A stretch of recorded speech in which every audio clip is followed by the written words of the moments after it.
Hey, Bailey, you ready for this? Alrighty. So let me get the camera set up. Alrighty.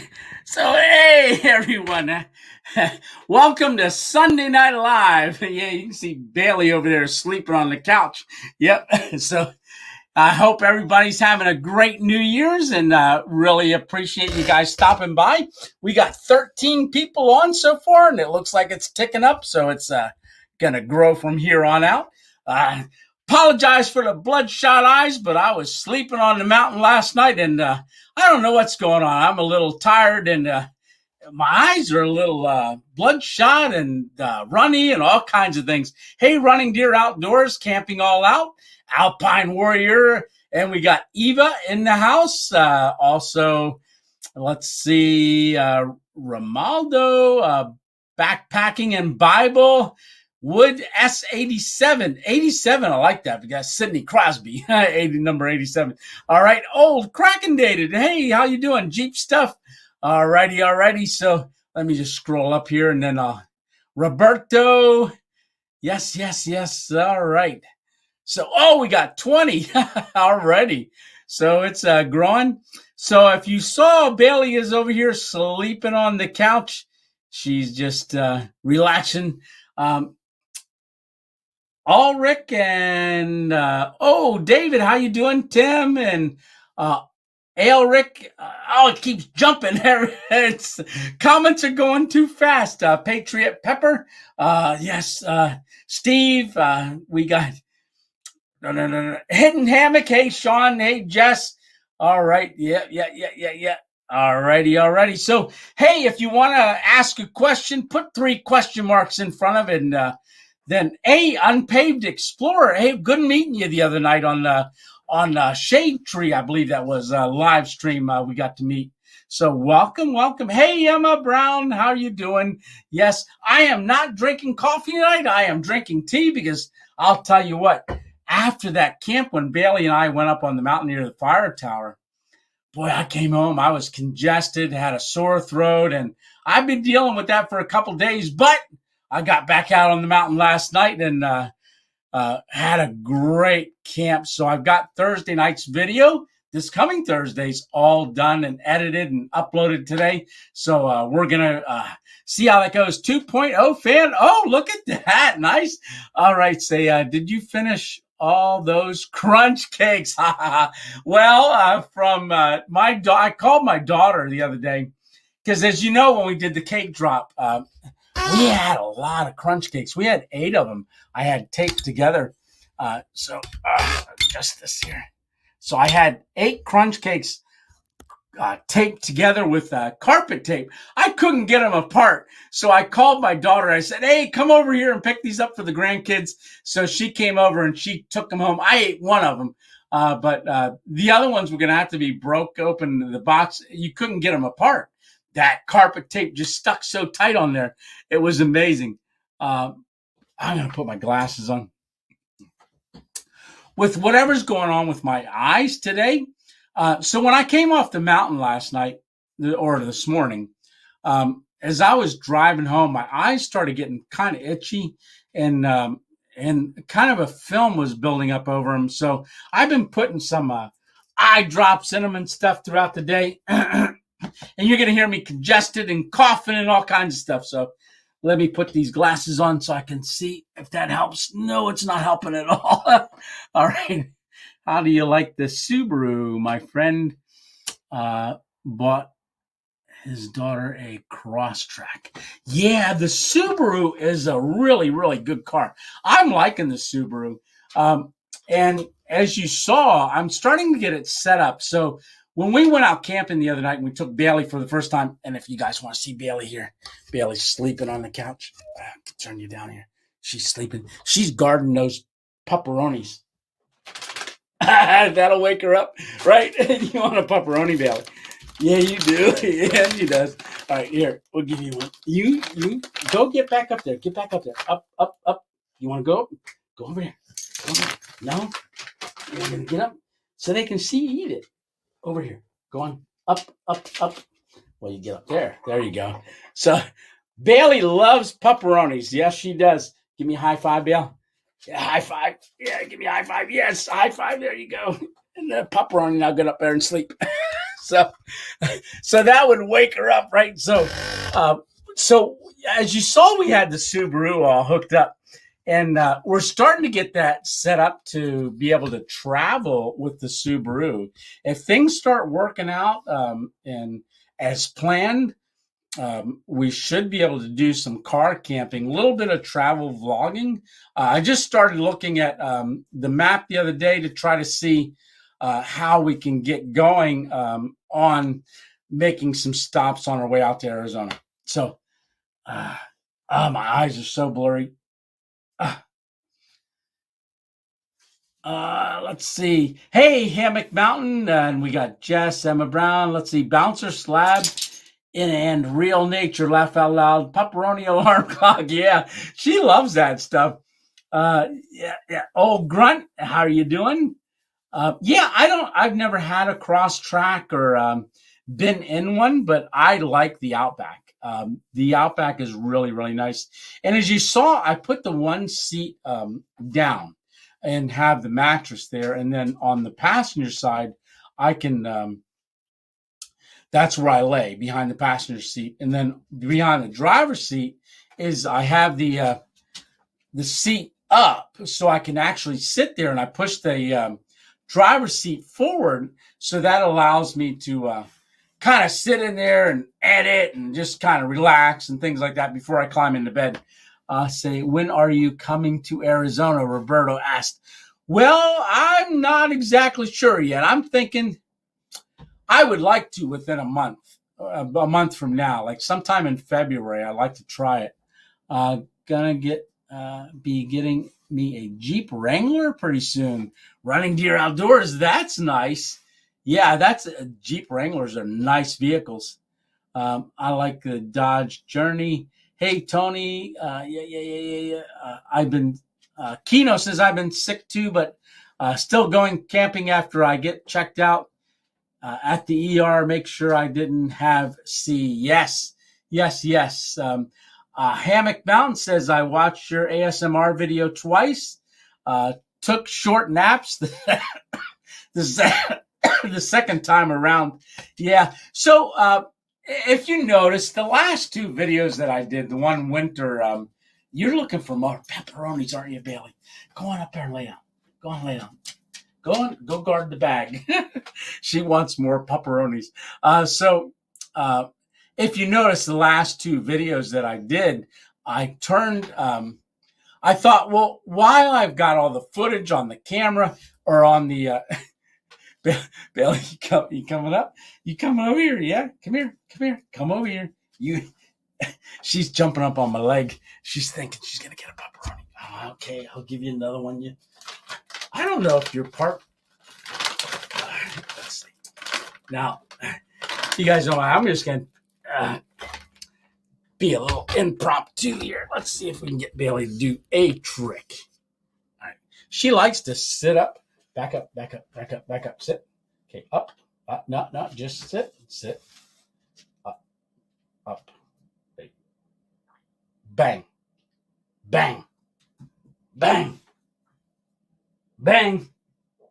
All right, you can have it. So she goes. So she used to sit up like that, and you go bang, and she'd fall over down. She don't fall too nice now. She takes her time going down. She's like, do I really got to do this for a pepperoni? Do I really got to do this? She used to. So if I'm standing up, I can go, and she'll run between my legs and stuff, go in and out around them. She does all kinds of stuff for these little pepperonis. Yeah, come over to Ohio some weekend and hang a hammock for a night or two, Steve says. I think when I head to Arizona, I believe I'll have one of the directions I'll have to come through Ohio. I know, I think my friend Dave was saying that there was some people, or no, Jonathan, when he was on the other night, he was saying there was quite a few people that said that they going through Ohio. A lot of people were saying, stop by Ohio. Hey, I got a guest in the guest room. Somebody I was hoping would jump on. All righty. So just to give you guys a little bit of background. So Dana is going to be our guest tonight, and I'm going to bring him on. Now, we're going to talk a little bit about his one channel, but also his new channel that he's building up because he's got a passion and a love for camping. All right, Dana, you ready? Here you are. Hey, Tony. Hey, buddy, how are you doing? Good. Happy New Year. Oh, Happy New Year to you, too. Yeah. So, hey, I saw you on that e-bike, those pictures. That was pretty cool. Oh, man. We had so much fun.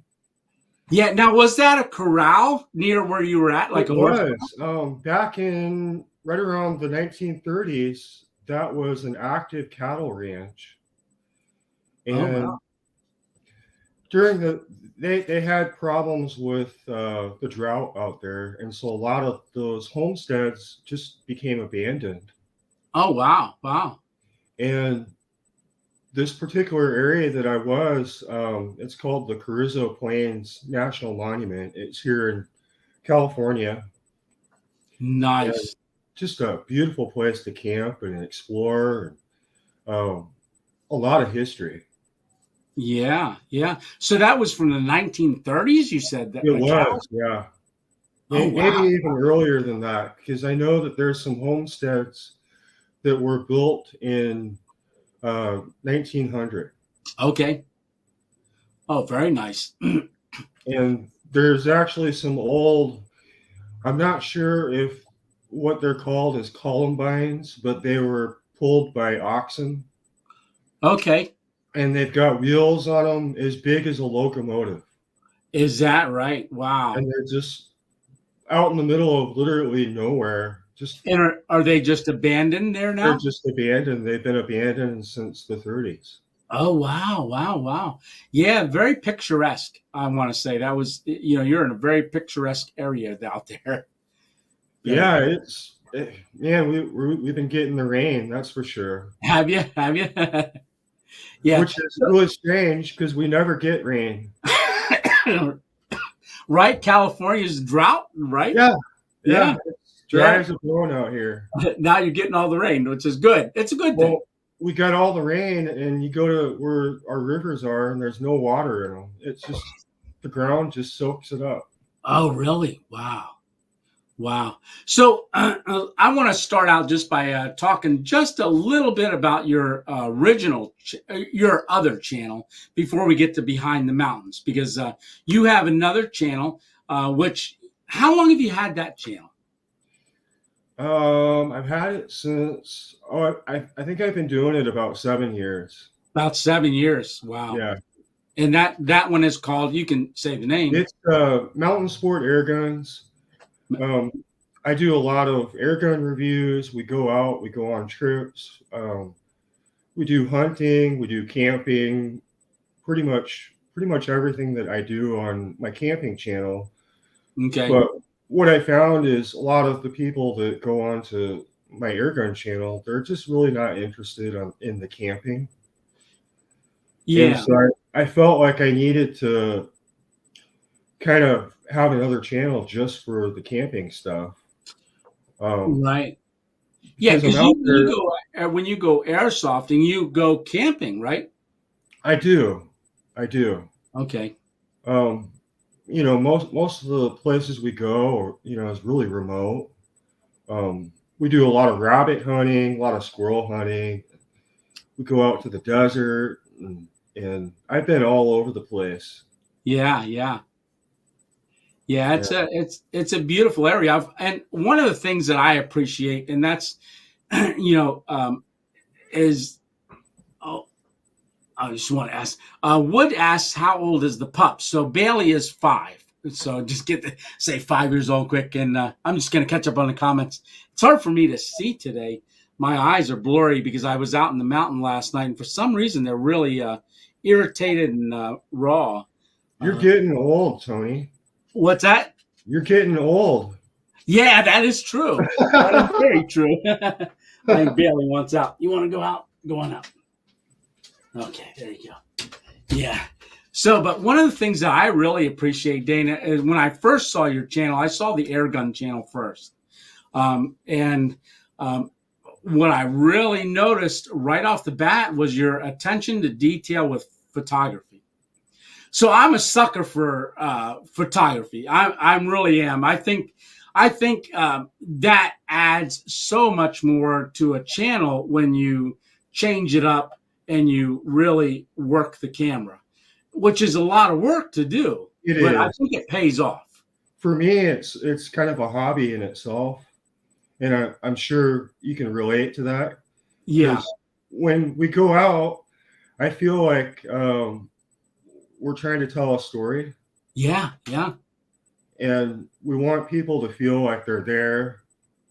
And I really think those details, like, something as simple as starting a stove, lighting a campfire, tying a knot, I think it all kind of tells a story. Yeah. I noticed the other day when I was out with Bailey on the mountain, because what's your dog's name again? Marley, that's right. Marley goes a lot with you. And what kind of a dog is Marley? And she even went on the e-bike with me. Did she really? I didn't see that. Yeah. She did. I mounted a box on the back. Okay. And that was one of the reasons that I didn't go out with the bike sooner, because I wasn't sure if I was going to be able to work with her on the bike. And I thought maybe I'd have to get a trailer. Oh, got it to pull behind it. And the other problem is those e-bikes are so big. I mean, they weigh like 70, 80 pounds. Really? Oh, wow. And getting it into my Jeep or my car was like impossible. And so I had to get a motorcycle trailer. Oh, is that right? Wow. So that can be an added expense, Yeah. But Marley's 8 years old. And what kind of a dog is Marley? She is a Dachshund Lab. Okay. I noticed the dots in there, so I could see that because she's a little shorter to the ground, right? Yeah. And that would be the Dachshund. Yeah, I think it's really neat when she comes along and you open up the Jeep door and then all of a sudden here comes Marley. You gotta lift her down. Man, she has so much fun out camping. That's all she wants to do. Yeah. And, when I watch you film, at camp, and then you go to walk, to go hey, for a walk. Tony, your microphone is like really crackly. Is it? Okay. Yeah, let me change that here real quick. It does that.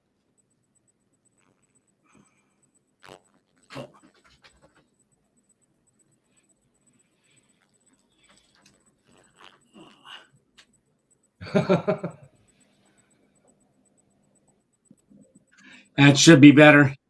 That sounds much better. I don't know how mine is. Yours sounds great. I don't know why that does that. It does it every week, and it's weird. It always does that. So, hey, Dennis, how you doing? I've been ignoring the comments here, looking look good now. Short circuit. Fixed. Good thing. Good. All good. So, but one of the challenges with filming with a pet is that when you go for your walk, say to do a walk by, well, you got to make sure you got to go back and get the camera, and then you got to reset it up, and then you got to retrace your steps, but you got to get your dog to come along. Well, I got really lucky. I got really lucky with her. Yeah. She stays with me everywhere, and she's really aware of the camera. Oh, really? Good. And matter of fact, when she sees the camera, my wife kind of jokes. My wife calls her a little movie star because. Oh, really? I think she knows what it is. Okay. And sometimes when I put a new video out, my wife and daughter will sit in the living room and watch it, and Marley will sit there and watch it because she sees herself on the TV. Yeah, isn't that funny? Bailey just did that the other night. Lisa and I were sitting watching that video, and Bailey was watching herself on TV. But, one thing, I noticed, like, you have to walk back, make sure they're on the same side as you walk Yeah. past, because most people watching it wouldn't recognize that. But if it was opposite, say the dog was on the opposite side, then it would jump out of you. It would physically, you would notice it right away. Hey, big dog, how are you doing? Let's see. Yeah. So how long have you had the channel Behind the Mountains?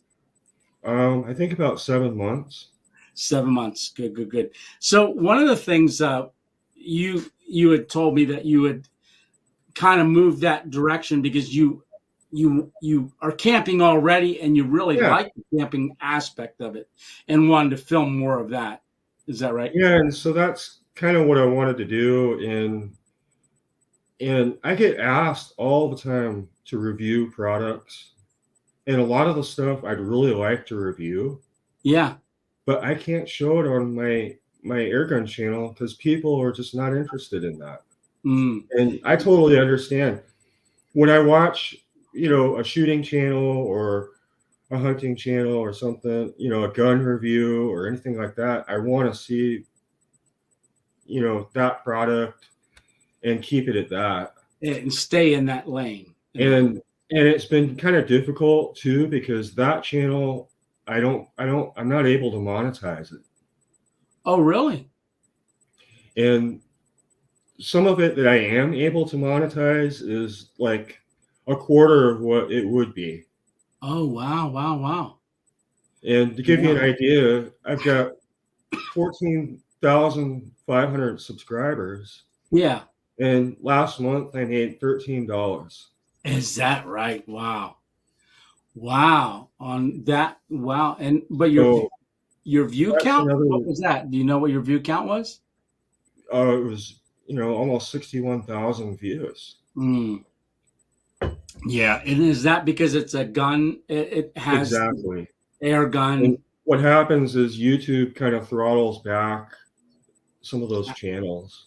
Got it. So that was one of the other reasons I wanted to start my new channel, because I wanted to leverage that to build an audience and be able to review some of the tents. And I've got a lot of gear. Yeah. But I just don't really have anywhere to share it. You know what I mean? Right. Well, I'm glad you started Behind the Mountains. I've enjoyed watching it, and I know you've posted a couple videos on our Facebook family page, and I'm just going to throw that up here just in case anybody wants to go over and check our Facebook page out. Where is that picture? There we go. The one thing I've noticed, Tony, is I watch a few live streams, and I've noticed that you seem to have like the nicest people in your comments. I mean, everybody seems to be really, really cool. Yeah, I tell you what, I'm blessed. I really am, Dana. Yeah. Well, just everybody is just so awesome. Hey, John, how you doing? Yeah. And Big Dog Running Wild. That's our friend who was went camping with me at Mossy Point, who has the cancer, and he just had his sixth radiation treatment. So I believe that's the last one for a couple months. So Big Dog, we're continuing to pray for you, and I'll be talking to you maybe tomorrow, hopefully. Yeah. So let's see. Can't kill them all. I hope my mother keeps her sanity between me and yeah. Big Dog's brother is not doing well either, so we're continuing to keep him in prayer as well. That tower on the mountain looked a lot further off in the fog. Yeah. So Dana, I don't know if you saw that last video where I took Bailey. That was the first time I ever took Bailey along. I did. Yeah, and that fog was crazy. It really was. Yeah. And I never figured out, was that a person that was working up there, or was it just something flapping and banging against the... I thought it was something flapping and banging, but no, they were banging some kind of a pipe into the ground or something, because I heard voices. And then the next morning as I was driving out, they were measuring one of the posts. There was a guy up on the tower, and he had a drop string, and they were trying to measure it. Probably going to replace one of those braces. Yeah, that's what it seemed like. But they were pounding it quite a bit. I kind of wish they weren't up there, because that kind of took away from the, getting that bang, bang, bang all up. But where I was at, I went up past that and I turned in. So they would have no need to go up there and turn around where I was parked. So they never knew I was there. Yeah. That you know of. Yeah, that I know of. True. It was so foggy and windy. And that tarp I had set up pretty good. But that wind, I thought it was going to die down, but it just kept picking up. The more the night went on, it just kept picking up. I'll tell you what, Bailey thought, excuse me, when I first let her out of the car and I start setting up the tarp, she's running all around. I'm doing that hyperlink, and she's running around. So she goes and she marks her territory, does all that stuff. And then I think she thought, okay, we're done. Well, I'm going to get back in the car. So she was standing at the car door wanting to get in. So I got her up there and wiped her paws off because they were really muddy. And I got her in the car and she laid down. She thought we were going home. So little did she know we were going to stay there all night. So a couple of nights ago, I wanted to run to the store, and I thought, you know what, I'll take Bailey along with me. And it was late. Got her in the backyard, and we start heading to the car. I opened up the door. She looked at it, and she turned around. She ran all the way back to the house. She didn't want to go. So I can't tell yet if she liked it or didn't like it, but I certainly had a lot of fun with her. Yeah, Marley, man, that's all she wants to do. Is every time the front door opens, she's like, where are we going? Where are we going? Yeah. Bailey had a problem when she was a puppy. She couldn't ride in the car more than 2 blocks, or she would, just lose everything in her stomach and everything out, every area that she had. So she would just not do well in the car at all. And I was like, oh man, I really want to take a dog places with me. It took her till she was about 2.5, till she could actually travel in the car without getting sick. And so she didn't go many places early on as she does now. Now she's going to start to travel a little bit more.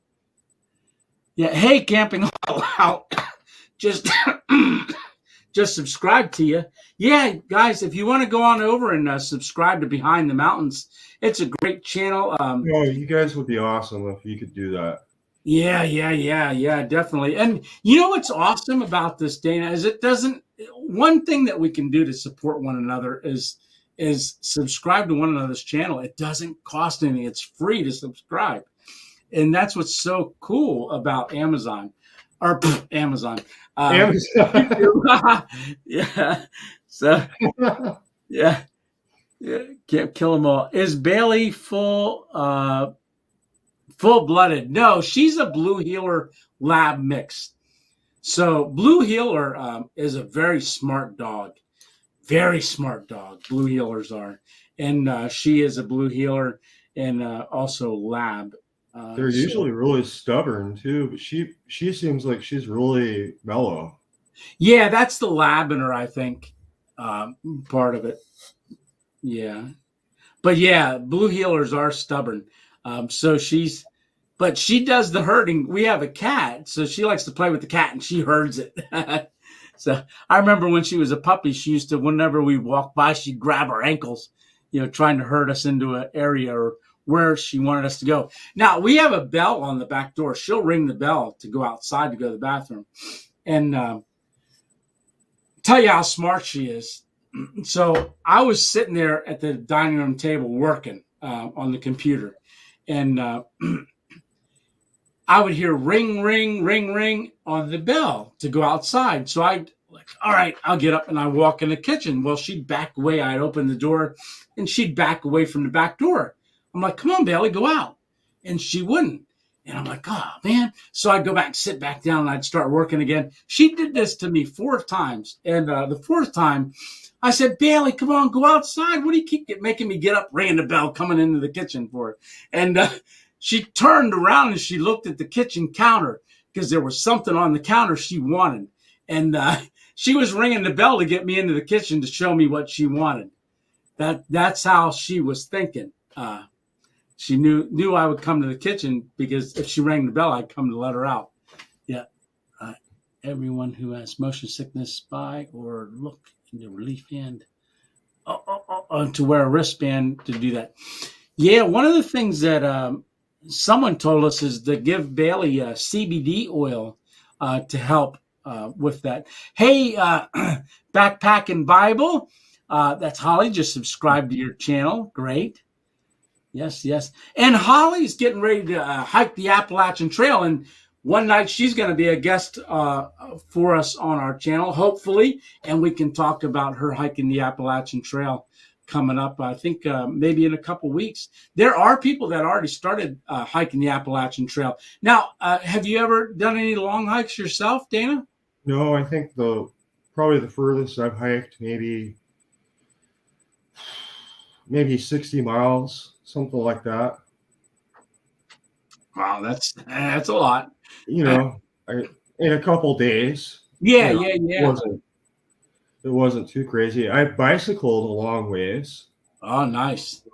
I've bicycled hundreds of miles. Wow. Yeah, and you'll be able to do that a lot more now with the e-bike, right? Honestly, I never thought that I'd get back on a bike. Really? Because I used to mountain bike a lot. And then I just kind of got out of it and sold my bike and never thought of it again. And then my wife got me that e-bike for Christmas. And it came like almost a month early. So she ended up just giving it to me before Christmas. And I got to say, it's pretty nice getting back on a bike. Mm-hmm. Yeah, it's been a lot of years since I've been on a bike. Now I was on a stationary bike in the gym, but that doesn't count. Well, you know how they say, "Oh, it's just like riding a bike," or "It's just like getting back on a bike." It's exactly like getting back on a bike. Yeah, just like riding a bike. Kind of wobbly at first, and then it just comes right back to you. Yeah. I'm just looking at a couple questions here. Drew asked, where do you plug your accessories into when you car camp? Do you have an external battery? Yeah, Drew, if you look on that last video that I just put out, you'll see the refrigerator that we took along. That was a gift from Alpine Warrior. But I have that Alpha ESS 1000 watt battery that's got 12. You can charge up to 12 items on there. So it's got 3 110 plug outlets. It's got 2 things on the top to charge the phones. It's got USB ports on the side and C charge, cigarette lighter charger, which I had the refrigerator plugged into. And I tell you what, that refrigerator used like next to no power overnight. Those things are great, Tony. I've got one myself. Yeah. And usually, because it gets really hot out here. Yeah. And before I had that refrigerator, I was using a regular, Walmart cooler. Yeah. And I was putting dry ice, a little bit of dry ice in the bottom, and then dumping regular ice over. And that worked really good. Yeah, with the dry ice, definitely. The problem is I was going out so much that I was just like buying ice like crazy. Yeah. And I figured I'd use that. And so I plug it into my cigarette lighter while I'm driving, so it keeps it cool. And then when I get to my camp spot, I plug it into my power bank. Yeah. It worked out perfect. That was the first time I took it out overnight, so that really worked out good. And I actually, I have a cord, C cord, Type C. There's a Type C outlet, and so I sat in the back seat there, and before I laid down to go to sleep, I just edited. But my battery, I charged my phone up to 100%, like within an hour and a half. While I was using it, so running Dear Outdoor Adventure says the wife said that's brilliant how Bailey can do that. Yeah, Bailey got me going there. So she would got me into the kitchen. Smart dog. All right. Tony, sounds like you might have caught a little cold from the last video. Yeah, the last two videos, but the video up on the mountain, I definitely got congested and so forth. And last night didn't help. I was out last night again up on the mountain. So you'll see that one coming out this coming Thursday. That's a really cool one. And it did snow last night too on me while I was setting up. What refrigerator was that? I'm interested in getting one. Hammock Mountain, go on to the description page for Amazon storefront. My storefront, it's under miscellaneous, I believe, is the refrigerator. It's a Tutulus, I think is what it's called. TUT Alpine Warrior. If you're on, throw up there what the name of that refrigerator is, if you think about it. It's down on the side, but I got it plugged into the wall here. Oh, you use it for a beer fridge in your studio? Yeah. Well, actually, not a beer fridge. This is seltzer water, polar seltzer water. Yeah, lime seltzer water. Figured that'll help with my cold. It's caffeine free. That part I don't like. So I have that. That when I was out on that video, I had that Jocko that my son gave me. Jocko is I said he was in the Navy. I didn't know what rank he was, but he was a Navy SEAL, and he's got his own podcast on YouTube. But he has an energy drink. Jonathan gave me that for the morning, and I never ended up drinking it. So I ended up having the coffee because I had like at least 2 cups of coffee left. Come on, Bailey. 2 cups of coffee left from the cowboy coffee that I made that night. So I still had that, which I drank. People always think I'm crazy when they see me making coffee at night. Yeah. Some people it doesn't affect. I want to say it doesn't really affect me. Yeah, I think Bailey came in for another pepperoni. So I'm trying to get her to lose some weight. Here I am feeding her all these things. Go on over there and lay down. Here, you want? I opened a bag of jerky today that I got for Christmas. Yeah. And as soon as I broke the seal on that, Marley she was like on it. Really? Oh, there's Bailey getting one. Yeah. Come on, you gotta sit or do something for that. Come on, sit up. There you go. I don't. Yeah, up. Good girl. Yeah, she kind of sits like a rabbit. So, see, she gets up there with her little paws there. But I got one more. Yeah, you can go lay down.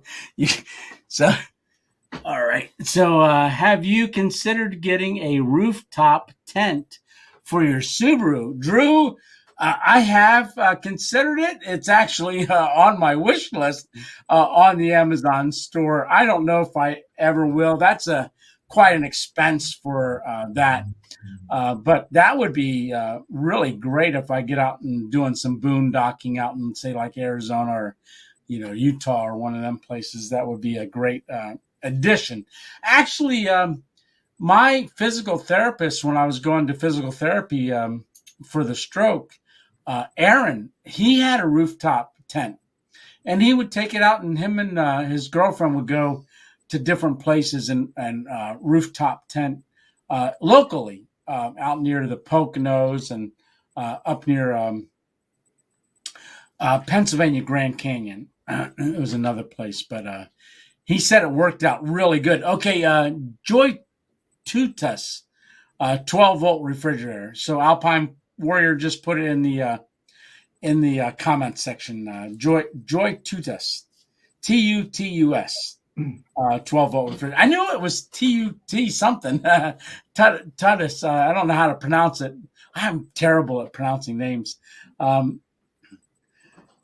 So yeah, guys, if you guys haven't gone over to Backpacking and Bible, go on over to her channel. She's going to be starting the Appalachian Trail and starting her through hike coming up in a couple weeks. But she's doing announcement videos and things like that, and we want to support her because she's part of the 2.0 family. Absolutely. So we're going to encourage her all the way for that 2,194 miles. I think it's actually longer this year. Wow. They've added some miles. Last year it was it got a little longer, so it was 2,194.3 miles. I'm not exactly sure how far this year is. Simple Expo Venturing. How are you doing? So I'm hoping to evening coffee right now. Yes, Jess, making your coffee. Old crack and dated. Yeah, so on that video, I made shish kebab out on there. I wanted to have a fire so bad. I've been wanting to do a fire, and I know you make fires on your channel, and it's always fun making fires. And I had my fatwood shavings that I shaved in that can. I've got them. I had them all with me, and I had fatwood with me to. Because I knew that it was going to be wet, but I also bought a bundle of firewood and threw it in the car to take along, just because if I couldn't find wood, I'd at least have some, but it was too windy. And I thought, being on top of the mountain, that windy, I don't know if I want to take the chance. So, well, I think fire is like one of those things that you can always kind of improve on as far as your skill. For me, when we get rain out here, it's so wet. Sometimes it takes a little bit to get a fire started. And a lot of times I'll bring stuff with me, like Bigfoot Bushcraft. They sent me those fire plug things. Yeah, I have those. They work great. I got it, and I was like, this is kind of stupid. Right. And I tried it. And you know what? I could see it being really useful if you really needed it. Yeah, I've got a video where I did a review on it. I took a bottle of water, and I put one of the plugs in it, and I left it in there while I went and gathered wood, little sticks from trees and stuff. And I came back and I poured it out and then cut it open and shredded it, and then it took me like 2 sparks, flint sparks, but it lit right up. Yeah. Even though I had it soaking for like 20 minutes in water. It's got that wax coating on it and stuff, which it really helps. Yeah. Let's see.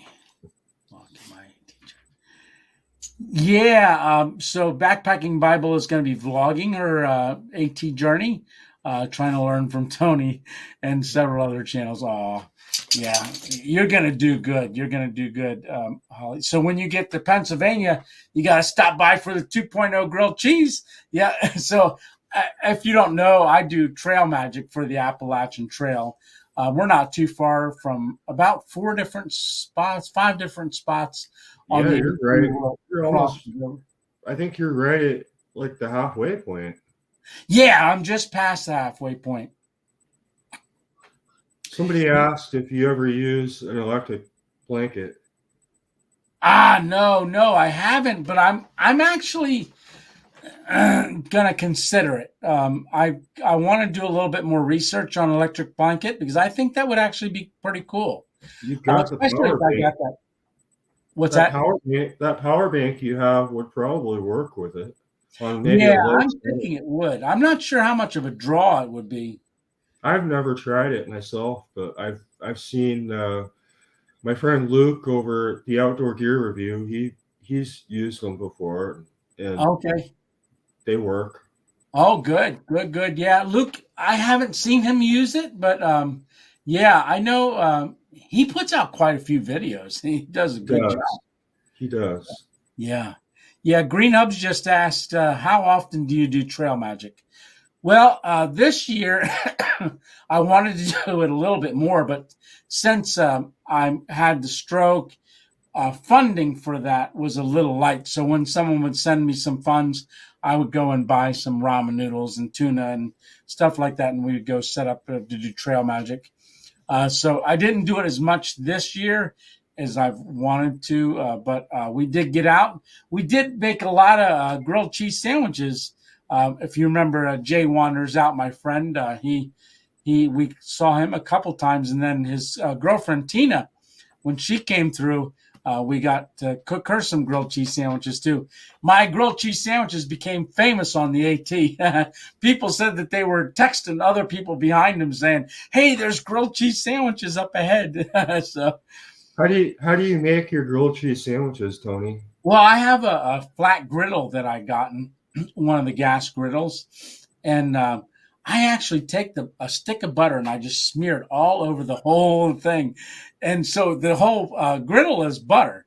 And then I just lay all the bread down and then I just stick the cheese on. And then I just flip the bread on top of the other bread. And What kind of bread do you use? I usually use an Italian bread. And a lot of times I use Cooper Sharp cheese or American cheese, usually American. I like sourdough. Oh yeah. There, I know in the beginning, Lisa and I were. She's like, "Oh, you got to do healthier bread than white bread," and I'm like, "Yeah, but it's cheaper." So, but we ended up the first time we went out to do the 2.0 grilled cheese was we took wheat bread or something like that. So, and it was good. It was really good. Wheat bread is probably good too. It was a 12 grain. So it had all the seeds in it, yeah. You know what I made on my last trip, Tony, and it was embarrassing. Yeah. I was in a hurry, and so I left the house. And I grabbed cheese, a thing of shredded cheese, Okay. a pack of hot dogs, and some flour tortillas. Okay. And I made these little, like, nasty hot dog burrito things. Right. And it was so cold out there, it actually tasted good. All right. Yeah. Now, were you cutting those like? Did you chop them up? No, I didn't chop them up. I cooked the hot dogs first. Okay. In the pan, and then I put the hot dogs in the tortillas, put cheese on it, and then wrapped them up. Oh, nice. Put them back on the grill, and that was it. Yeah, it's all about improvising. Sometimes when you get out there, and you're in a rush, sometimes you just grab stuff and got to throw it together. That's how I did with on that car camp. I was driving around trying to find this, waiting for that to open up so I could get in there. And I ended up going to the grocery store and I saw the olives. And I thought, oh, olives would be good in that. So I ended up grabbing that because I had to buy something because I was going in and out of the store. I didn't want them to think that I was just coming in, going out, just some homeless guy walking in and out of the store. So I ended up buying stuff, and I bought that little pack of jalapeno cheese. And that turned out to be a really, really delicious meal. But I think when you're out there and you're like, it's always going to taste good no matter what. Yeah. I was laughing when I saw your camp in the car when you were at the car lot. Oh, yeah. The whole time you're like sitting there waiting for, the place to kind of be clear.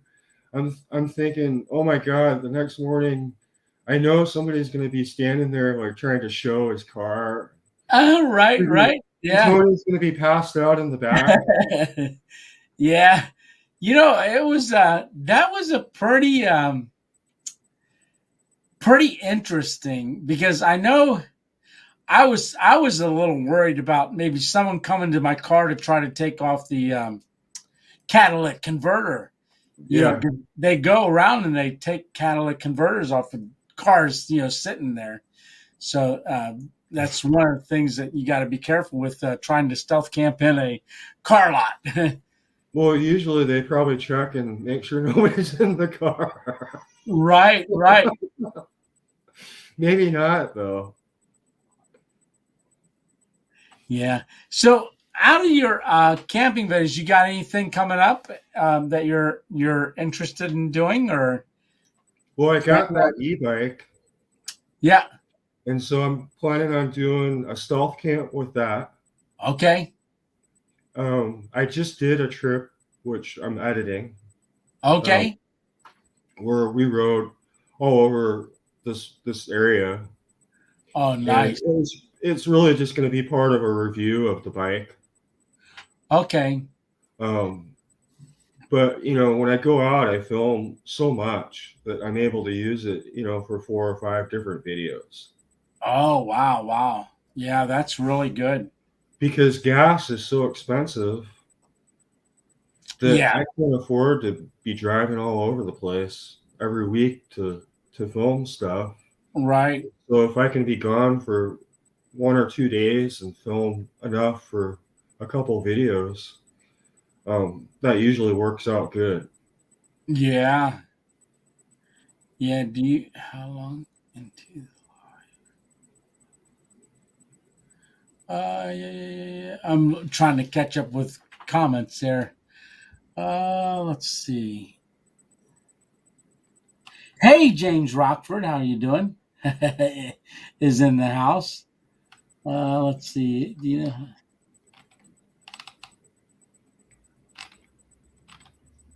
Alrighty. Are you going to have Kevin on tonight? I don't. Kevin said about if he was around, he would jump on. Oh, okay. So I'm not sure if he's going to be around or not. I wish that he would do a cartoon of Steve Wallace. Yeah. I told him he should make a full length, like 30-minute cartoon. Like yeah. Now is that what he does? He's an animator. I think that's part of what he does. Okay. But he's really good at it. Yeah. I've seen a couple of things that he's done. He's really good, and I like his commentary when he walks through the city and talks about things, and he's got a certain eye for things too. Just obscure. And not a lot of times he throws stuff that's not even related to subject matter in there. He's a character. Yes, he is. Definitely got the skill of being behind a camera. Yeah. I'm hoping that he would actually get a chance at him and I to do a collaboration video. I think we're going to eventually, but it's a matter of getting all set up and figuring out when the best time is for us. I just know right now it's cold. Well, I know he's done a couple of videos with Sam Bananas, yeah. I saw a couple of those. He did. I know there for maybe 2 or 3, like right in a row. At least 2 right in a row they did. Yeah, I don't know how far away they live from each other. I'm not thinking it's too far. Yeah, that I don't know. I just know he's up in Rochester. Yeah, my daughter for Christmas got me a thing, and she gave me a challenge. Let me grab it. Billy, you have to look out. So I'm going to go away from the screen for a second. Walk over here. On, get up in the chair.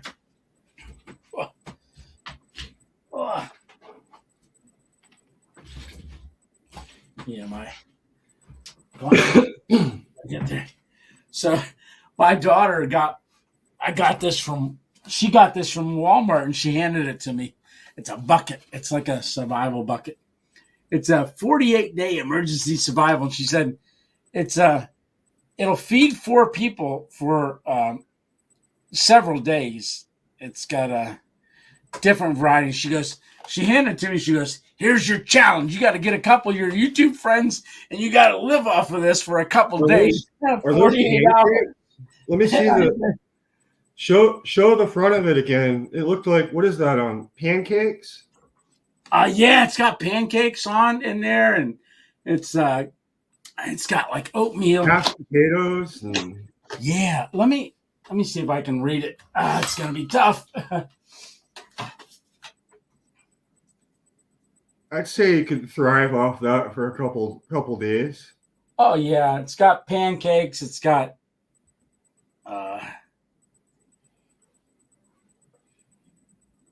maple and brown sugar oatmeal, elbow macaroni, Come here, baby. cheese powder. Here's my pup. Oh yeah, there she is. All righty. There's the puppy. Yeah. There's the puppy. Aw. Oh. Yeah, she's a good dog. I'll tell you. The baby has been terrifying her. Oh, really? I've got my daughter, and my daughter loves her, but she doesn't want anything to do with my daughter. Oh, is that right? She's like terrified of her. Really? Yeah. I shouldn't say that. The only time she'll pay attention to my daughter is if she's got food in her hand. Right. They're good at that. Oh, belly going out. Yeah. Yeah. So, yeah, I'm hoping that you that makes me miss my Samson. Yeah. Yeah, Dave, the relaxation nurse is him and his wife have that channel. You going out and you come back in? Which way are you going? And so they've had a dog for a lot of years, and they just had to put him down this past year. Oh. All right, I'm going to bring Dave on here. Here we go, buddy. There you are. I'm surprised I can actually stream right now. How you doing? Good. Hey, you're pretty close out there. You're Dana. He's in Arizona right now. Oh, okay. What part of Arizona are you in? We are in Mesa. Oh, okay. I go to Mesa all the time. Yep, we're getting ready to head up to Lake Havasu here in the morning and to go visit some friends for a couple of days. Yep. You guys are probably getting some rain, right? What's that? You guys are getting some rain, I'm assuming. Actually, yeah, no, it's been pretty nice here for the last couple of days. However, there's a little bit of rain that did come through a couple of days back. We have some rain coming up next week, though. So we have Zane actually coming out, Tony, next week. Oh, really? He wanted to rent a motorcycle and all that, and we're like, I don't know if we're going to rent one or not now because it might be raining a lot. So Yeah. We'll see what happens. Yeah. How long is he going to be out for? He's coming out for a week. Oh, nice. Yeah, so I'm going to pull up the chats over here on the side, or the comments on the side. But listen, me and Jess were saying, yeah, bring that bucket out. We'll join up with you and we'll help. Yeah. Hey, Dave. How you doing? How's it going? Tony, I wanted to tell you, that fellow rider came on that you saw this morning on the dirt bikes. Oh, really? Yes. Oh, awesome. I didn't commenting to you. He found your channel. He was commenting to you. He wanted to know if you mentioned him or not. Oh, no. Awesome. Is he still on? Ask him if he is. Well, yeah, if you're still on, pop on. But as I'm coming off the mountain last night, I have to come down this dirt road. It's washed out pretty good.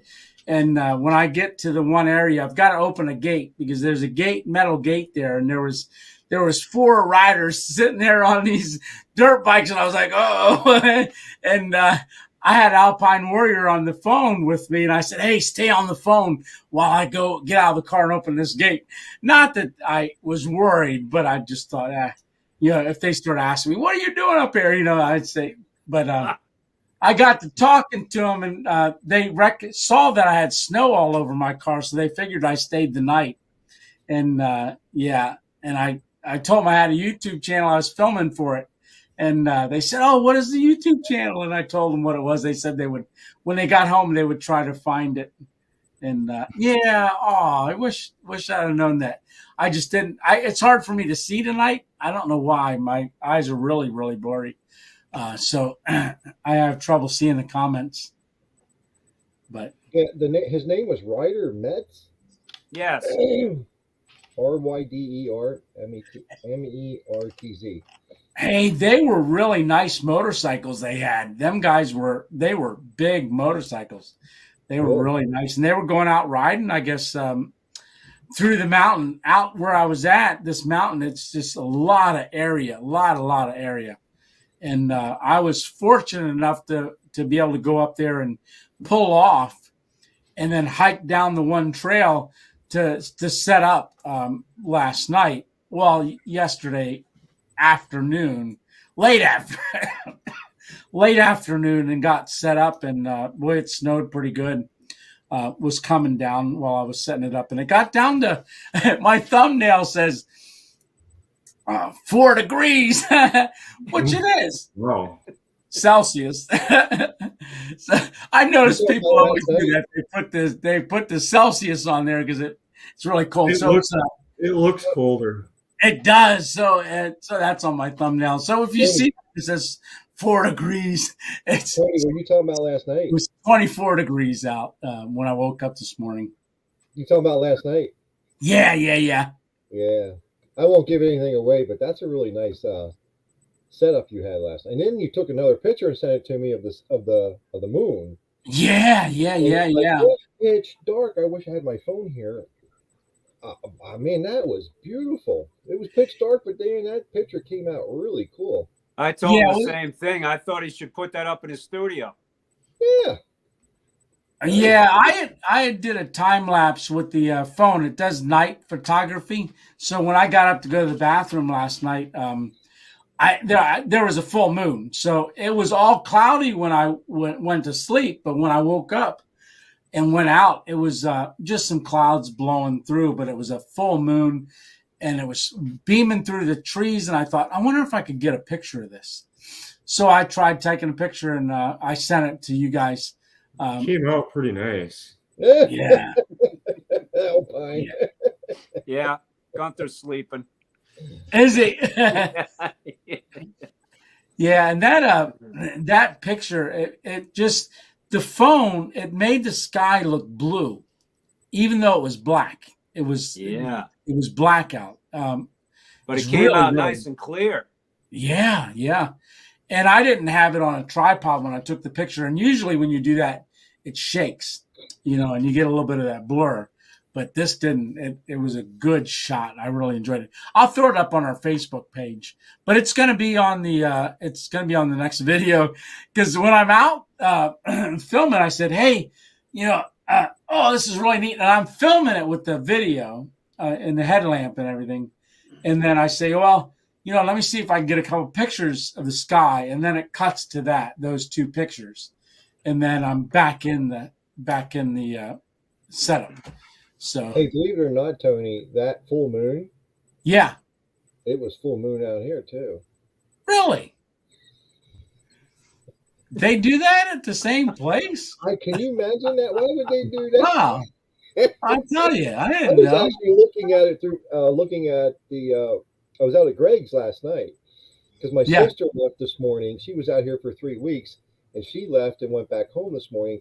But we were all out at Greg's, and I actually got the telescope out and was looking at that full moon telescope. So, looking at Saturn, was looking at Jupiter, Orion's nebula, having a good old time. Now that's that big telescope you got, right? The one that's. No, I got a different one. That big one, I didn't bring that one along. Oh, that's right. We stuck that in storage. Yes. Yeah. Okay. Dave, did you notice the ring around the moon last night? I did not have a ring around the moon out here. Because up here, and I think where Tony was, it was like a red ring around it. Yeah, I zoomed. I was out in the desert, and I zoomed in on it with my camera, and it was like I didn't see a ring, but man, it was big. Yeah. It was huge. It's very large, especially crazy. We have this huge mountain right off to the side out here. And it was coming up over that mountain, and where Greg's at, it's called the Superstition Mountains, and it was coming up over the backside of the Superstition Mountains. And I mean, that thing, that was the biggest moon I've ever seen in my entire life. It really was. Obviously, once it got up a little bit higher, it actually started coming back into size. But oh my gosh, that thing was huge. But no, we didn't have a red ring out here. Okay. Yeah, I just want to say something real quick. Lewis changed the name of his channel, so it's now simply Explo Venturing. I was wondering who that was. Hey, Lewis. I'm sorry. Yeah. Rick, remember it used to be very long, Simply Exploring and Adventuring with Lewis. Yeah. So he shortened it up. So that's awesome. Okay. Yeah. Why did you change the name of your channel, if you don't mind me asking? Yeah, Lewis, if you want to comment on there, what is the reason? Oh, excuse me, that you changed the name of your channel? I believe it's because it was too long. Simply Exploring and I think that's why he did it. Yeah, with Lewis. Okay. Yeah. Well, while he's answering that, I'm going to ask Alpine a question. Yeah, he said it was too long. Yeah. How's that switch going between Apple to Google? I seen that smile. That means he didn't switch yet. honestly, Dave, I've been playing with it. Yeah. I really like what that offers as far as the different things you can do with the camera with it. Yeah. That impresses me the most. It really does. There's a lot of things on it that you can do, that you can get into. Yeah. Open it up. That Apple you can't. Well, the one phone I have you can't with it. So that really impresses me a lot. Yeah. But when you can, give me a call. I want to talk to you about something. Okay. Oh yeah, no problem. They one of the hard things is because I was Apple for quite a while myself, and before that though I was Android, and we went to Apple when Apple first came out. We were with Apple for quite a while, but I actually switched back to Android. And I'm going to tell you what, that was difficult just to go back to it, and I was a little bit familiar with it. You know what I mean? And so it's definitely a learning curve when you go back. But I'll tell you this, once you learn it, and Tony probably will attest to this because there was many times I was screaming and yelling about my Apple phone. How many times, Tony? Yeah. And I finally went back to Google. Android. Yeah, Android. And I'm going to tell you what, it's so much more. I'm not knocking Apple. I mean, I'm on a Mac right now talking with you guys. Tony has a Mac. He's on a Mac right now. So, but when it comes to the phone, I just prefer the Android so much better. So much more freer, so much more open. It just takes a little bit of a learning curve. But I'll give you a call then. It'll probably be later. If not this week, it might be. Well, the following week, my friend's coming out, so I'll probably be a little bit busy with him and that, but maybe after that. But whenever you can. No worries. Sometime. Yeah, no worries. Anyway. You doing okay, though? Everybody's well? You and your wife doing okay? Well. Yes, we had a good time. Like I said, my sister was out. I have another guy that actually is from Canada that actually is moving out of Canada. He's done with Canada. He's like, I'm done. He's actually on his way down to Mexico. He wants to go to Mexico and hook up down there for a while. And he sold his business, sold his home, and everything like that. And he actually followed us out this way, and he's going to stay here for a couple of months, and then he's booking down to Mexico. Yeah. Nice. We'll see what happens. You never know what happens. He's like, I don't know if I'm going to like it or not, but he's going to do it. So, hey, that'll be a heck of a stealth camp. Yeah, I'd say. Definitely. Yeah. Lake Havasu would probably be a neat place to camp.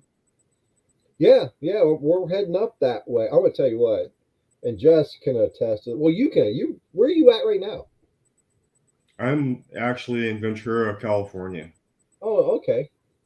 Yes, well, a lot of great stealth camping around here. I want to get Tony up to the Wave Cave. I'll go with you. We'll do a stealth camp up at Wave Cave. Yeah, that would be neat. You guys want to do an ultimate stealth camp? What's Montezuma's castle? Oh. Hey, Go try and stealth camp up there. Wow. Dana, I have a question for you. What's that? You're familiar with the e-bikes, correct? Somewhat, yes. I've done a lot of research over the past couple months about them. Yes. Do they make a three-wheeler, a trike? They do. They do. They do. I've actually seen a couple different traditional. They make traditional three-wheelers like you would see, like a tricycle type thing. Mm-hmm. And then they make another one that has two front wheels, but they're like fat tires, and they're kind of like bunched together. They're almost like sandwiched. Okay. So it's essentially like a regular bicycle, but it's got a wider stance on the front. Yeah. Can it stand up by itself that way? I don't think so, but it does have a motor in the front wheel and the back. Okay. Cool. Okay, that's interesting. It's two-wheel drive. Yeah, I believe the e-bike that Sam Bananas was on, that company makes a trike. Yeah, a lot of them do. Okay. Yeah. Okay. Yeah. Hey, Miss 2.0 is at work and she just jumped on. So, hi, Lisa. hey, honey. Lisa. Yeah. And yeah. So 2.0 fan, I like that. 2.0 fan asks the question and he gets a good answer. So let's see. It says, any goals for the channel in 2023? Grow. So yeah. I would like the channel to continue to grow. I'm going to continue to try to get out there and do as much. I don't know how much. I'm still going to focus on doing stealth camping, but I'm gonna mix some more stuff in, because my channel wasn't just stealth camping when I started, but stealth camping became a good part of it when I had the stroke too, leading up to the stroke and then after the stroke. But I was doing gold panning, we were doing hiking, day hikes and things like that, and going to different areas. But I would like to this year, I would like to get out of this state. I did that once before the stroke. I was up to New York, Catskills. I went up and did that abandoned hotel up in the Catskills and filmed that. That was beautiful, and that fire tower and the overlook. I did that. But I'd like to get more into outside of here, like, explore, expand the horizon. So, and I'm always taking suggestions. You know what you could do, Tony, is take the train somewhere. Oh, that's a good idea. Get your backpack, get your daughter or your wife to drop you off at the train. Go, go somewhere and obviously plan it. Yeah. And, you could film the train ride. I don't know. That's a good idea. Oh, that is cool. I'm thinking about doing something like that with my bike, maybe. Yeah. Waving to Lisa. I did. Yeah. Everybody, hi, Lisa. Hi, honey. Hey, Bailey. Bailey's still in the room. She's trapped. She's looking at these pepperonis. Yeah, she's had too many. She's got. Yeah, that's one thing I know. Alpine and I were talking about when I had Bailey out. That was the first time she's had wet canned food mixed with dry canned food. I don't remember ever doing that for her. And I was thinking, hey, Ryder Metz is back on. Oh, hey, buddy, hey, there he is. Yes, hey, yes, we were yes. talking about you, buddy. Yeah, we were. They told me you were on. That you found the channel from this morning, and it was great meeting you this morning. Absolutely. And I hope you had a great ride. You guys look like you were going to be putting some miles on. But They had, I'm telling you, that their dirt bikes, they were geared out. They were, and they had all the outfits like the motocross, the pants. They had the shirts, the jackets, and the helmets. It was somewhat intimidating looking. So that's why I said Alpine's down the line. No, I'm just kidding.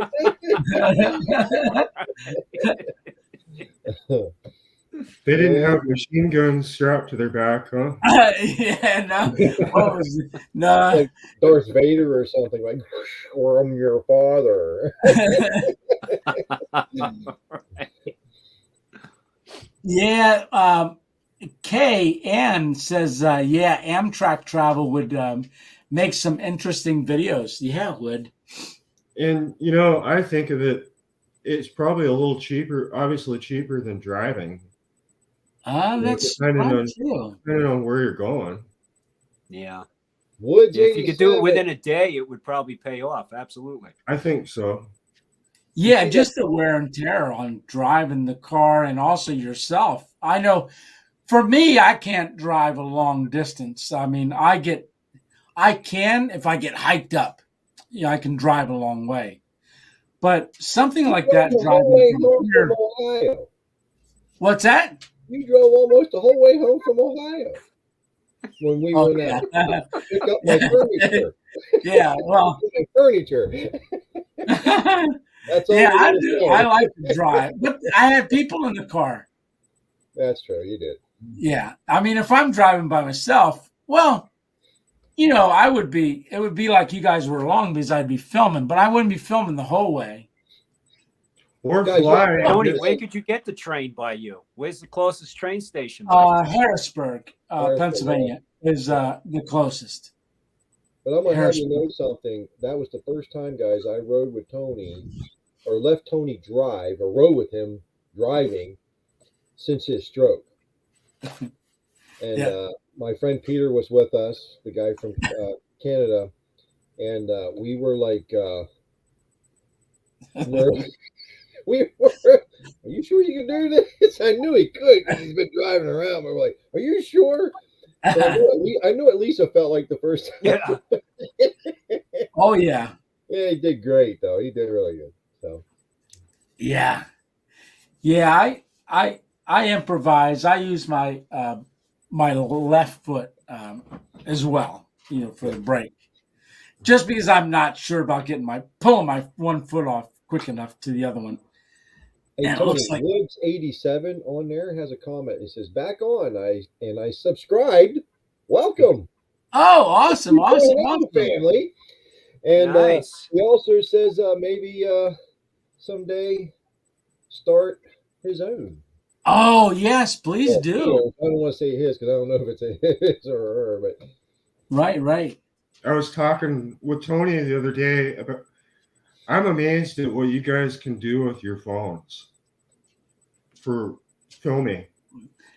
Yeah, we were talking the other day, and I'm going to bring Green Ubs on here too. So there we go. All right. Hi guys, Hey, how you doing? Hey, there he is. I'm doing pretty good. How you Whoa. doing, man? Great. Is my I think my microphone's on. Yep. Yeah, you It's sound on. good. It's Yeah. good. Just Sounds been good. making videos, cranking out lots of content. So, Yeah, I'll have to look. You put another one out, you said? Yep. Okay, I'll check it out. I'll Yeah. check it out too. Yeah, Alpine will like that one. That one's yeah. good. Yeah. Oh, I just want to say the reason that usually you only get 4 people on the screen, the reason that there's 5, I've got to do this here real quick. I'm going to see if I can scroll this along the bottom. We got Thank 5 you to on there. Scott, Natalia, and also Warren for the 5 coffees that funded January's StreamYard. So that's a There little you go. Oh, very nice. Very it's nice. it's $25 a month. All right. So 5 coffees. They bought me the coffees, and then I said what I would do is apply that to this because I got notified I was running out of time. I was almost to the end. for the free. You only get so many hours. And Oh, we've gone so long a couple times that I was running out of hours. They're like, hey, I was out of time. So when they donated, Natalia, Warren, and Scott. your mic. Mike's going out, Tony. Okay. All right. Let me. You don't You take should me be and used say to that it by now. It should be an automatic thing for you, Tony. Every time you add somebody, I think it has something to do. Every time you add somebody, it does something to the mic. Oh, hey, you know what? I didn't think of that. That could be. That could be, yeah. Yeah. But it didn't do with Maybe. Alpine when you brought me on, or Alpine. Oh, that's true. Yeah. I don't know, but every once in a while it does that, and we just got to really fix it. funny. Yeah. Well, it did it when we were testing it too. Oh, you just froze up, Tony. Yeah. Oh, there you are. Oh, did I freeze? Yeah, you Okay. did there, but you're back. So Go ahead. Green Hubs, I got a question for you. Yeah, go for it. Yeah, what do you have planned for your near future there? Are you talking about Anything's for my coming up? channel or For your on channel? my YouTube channel? Yeah. Yeah. I want to focus on doing gear reviews right now. People okay. seem to like that. So Gear Very reviews. good. yeah, like knives Yeah. and Did I stuff miss something? Did you change up your channel a little bit or something, or what? I guess you could say that. You did? When did that Well, take I place? mean, Because I haven't been on. My internet is horrible out here. I'm actually surprised that I'm streaming right now. yeah. So, but anyways, really, I Well- got a lot to catch up on. I mean, the focus was interviewing people, so I guess I've sort of changed focus to reviewing gear now. Okay. Cool. Yeah. Cool. Very Okay. good. What kind of people were you interviewing? Mostly people that I find interesting. Like I'll interview YouTubers. I've interviewed Tony before. And Yeah. a good interviewer, yes. Hey, Alpine. Me and you must not be interesting. Behind the mountains? What do you think?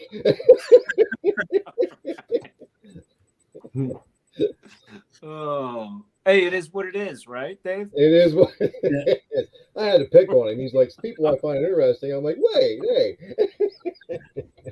Yeah. So I do have a question. 2.0 fan asks, your goal, Tony, is to make YouTube your full-time job. That is correct. In your opinion, how many subscribers would you have to reach to achieve that goal? More subs, more potential, higher views. Yes So once, I mean, you always want to get more subscribers because that opens you up to more people Yes. to get notified. But the idea is once you have 1,000 subscribers and you have the watch hours, you don't have to get any more subscribers. You could have 1,001 subscribers for the rest of your YouTube career, but you got to get the views. Yep. If you At get that the right point, thumbnail, if you get the right thumbnail, the right content, and you get people to start watching that one video, as long as you're over 1,000 and you got the view watch, as long as you have that and it starts to go viral and YouTube starts to recommend it, it keeps getting put out, and you can get you look on the channel for like stealth camping channels and different camping channels, which is huge right now. Huge is camping channels, huge, and especially ASMRs. You can have 2 million, 3 million, 4 million views on those things, and you go look at their subscriber base, and there's what 25, thousand, maybe 10,000, 8,000. But it's all, they're making a lot of money because they're actually getting a lot of views. So it's more about the views. But Tony is correct. I mean, you definitely want to, because it plays into the algorithms also. Well, you're competing. As an example, let's just say stealth camping. How many other channels are there that do stealth camping? if you put a video out, you have to realize you're competing with all those other channels. And so the best thing you can do is the first and only thing that you can do is to stand out from all those other channels with a thumbnail. Somehow, some way, yep. The best thing that you can do is just go out there and have fun. Make you stand out Yeah. if you're trying to build a channel. Yeah. Right. And there's way. I mean, there's a strategy behind it if you're trying to build it, which me and Tony talk quite a bit about different things and whatnot, and because you got to do trial and error. One of the good things with Tony, honestly, is his camera work. And once people get online and they get an opportunity to see that, I wish YouTube would push it more, because once they get the opportunity to see the camera work, which I'm always encouraging, do more. Keep doing that camera work. And believe me, it's a challenge for him because of, I don't want to say his disability, but because of the effects from the stroke that he has. But his editing is exceptional, though. You got to admit, Dave. It's incredible. Absolutely. So that's why you just do whatever you can to set yourself apart. One, like, I'm sorry, behind your mountain, what's your first name? Dana. So Yes, sir. Dana, do what Dana said. When I scroll through YouTube, and I'm sure everybody else has their own little nick and when they're scrolling through YouTube, but usually what catches you at first thing is the picture on the thumbnail. Exactly. Then you read, and if there's a word in there that's special or tricky or something that just catches your mind, like I froze to death in my tent. you what? Yeah, and keeping it short too helps. I found a dead body next to my campground. yeah, something like that, almost attacked or something. Just something that catches people's eye. The first thing is that thumbnail, and then when they read that caption, whatever it is, they're going to click. You got to pull them in, and once it's just like, okay, what really helped Tony go, unfortunately, was something happened to a person. And he really felt in his heart he just wanted to dedicate that video, to Steve and his wife. And we talked about it. He didn't want to do it at first, and I'm like, Tony, go ahead and do it. Let the people see who you really are, because he was afraid. And he had some people come on like, yeah, you're a hateful person. Why did you do something like that? You're riding, blah blah blah, whatever. I said, Tony, they're gonna come out, but let the people just see who your true heart is. Let them see your true heart. This is Tony. I'm telling you. When you go watch that video that he dedicated to Steve, that's Tony. And Alpine, you had a chance to meet Tony, and that's Tony. Absolutely. And, Absolutely. You had the opportunity to interview him. How many times did he start tearing up? In that interview. Right. That's Tony. That's his true heart. I've been his best friend for God knows how long, and that's why I'm always there, because I know Tony, his true heart. I'll do anything to help him, anything. But once people see that, and when he did that, that really took off for him, and that really helped him start to grow his channel, which was great, because they had the opportunity to see who Tony really was. Now it's time for him to just keep working and keep moving up. The other thing that helped Tony also was Jay. When he was, when he had his stroke and stuff, and Jay helped him push him. Yeah, Ramdino on Trail. When I had the stroke, I had the 500 subscribers, and he had, put it on his channel, and then to try to help me get to 1,000. And then Jay also, and then between those two, I hit the 1,000 because it took me a year to get to 500. A year, and but I don't recommend that path of growth for anyone. So do it differently than I did. But I'm already there, Tony. But that's something that Dave and I just talked about. When I did that March 24th, and I did that bridge March Bridge Challenge. If you go back and look at that now, it doesn't say March Bridge Challenge Stealth Camping Alliance. It says 27 hours before my stroke. That's what the thumbnail says. I just changed it the other day. Right. Because it was 27 hours before I had a stroke. Yep. Was that video. But, since then, I mean, it's gotten views because it's what it was. But, I watch that video now and I see I was actually talking a little different. I can see signs now of the pending stroke coming when I watch that video because I know me, and I can see it. But also that's a video, that's a thumbnail. It's going to grab somebody, and hopefully it's linked to my first day in the hospital when I said, I just had a stroke. Well, hit 500 subscribers and had a stroke. Literally had a stroke. And so, it's linked to that video because it's meant to not only bring people in, but also to show them that there are challenges that can be overcome, to inspire. Your channel's got to be more than just showing things. It should encourage people. It should inspire people. It should inspire. I mean, the whole reason I did Random Adventures 2.0, well, it wasn't 2.0 in the beginning. It was just Random Adventures, but was to get people outside to do something random, do a random adventure, because too many people and too many younger generation, they're just inside. They don't go outside. I was actually at CVS today, and the security guard, I said about being in the mountain last night and I had to get some drops for my eyes. And she said, "Oh, looks like you got an allergy or something." And she said, "Oh, I won't even go outside. I got 3 boys and they want to go camping, but I ain't taking them camping." And I'm thinking, wow. And she even said, their dad doesn't want to go either.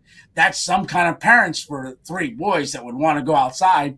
And I'm thinking in my mind, they're missing out on so much, just by sitting inside and looking at 4 walls, so yeah, Random Adventures was started to get people outside. Well, you know what I noticed, at least for my other channel, during COVID, it was like my subscriber count was going up and up and up and up and up. I think it was because so many people were home, not able to go out and do those things. They were trying to find channels that were kind of getting them out of their I guess they were living vicariously. Yeah. Oh yeah, definitely.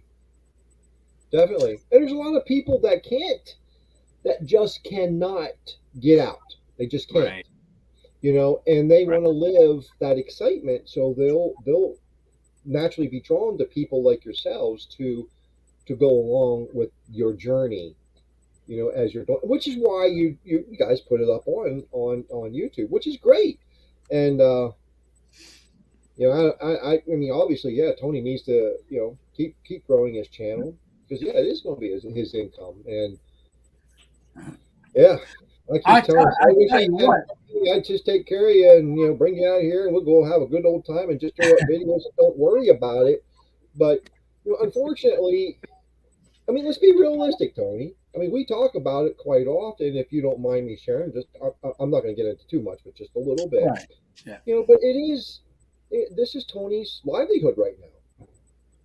And if it wouldn't be for this, well, I predict he's going to have,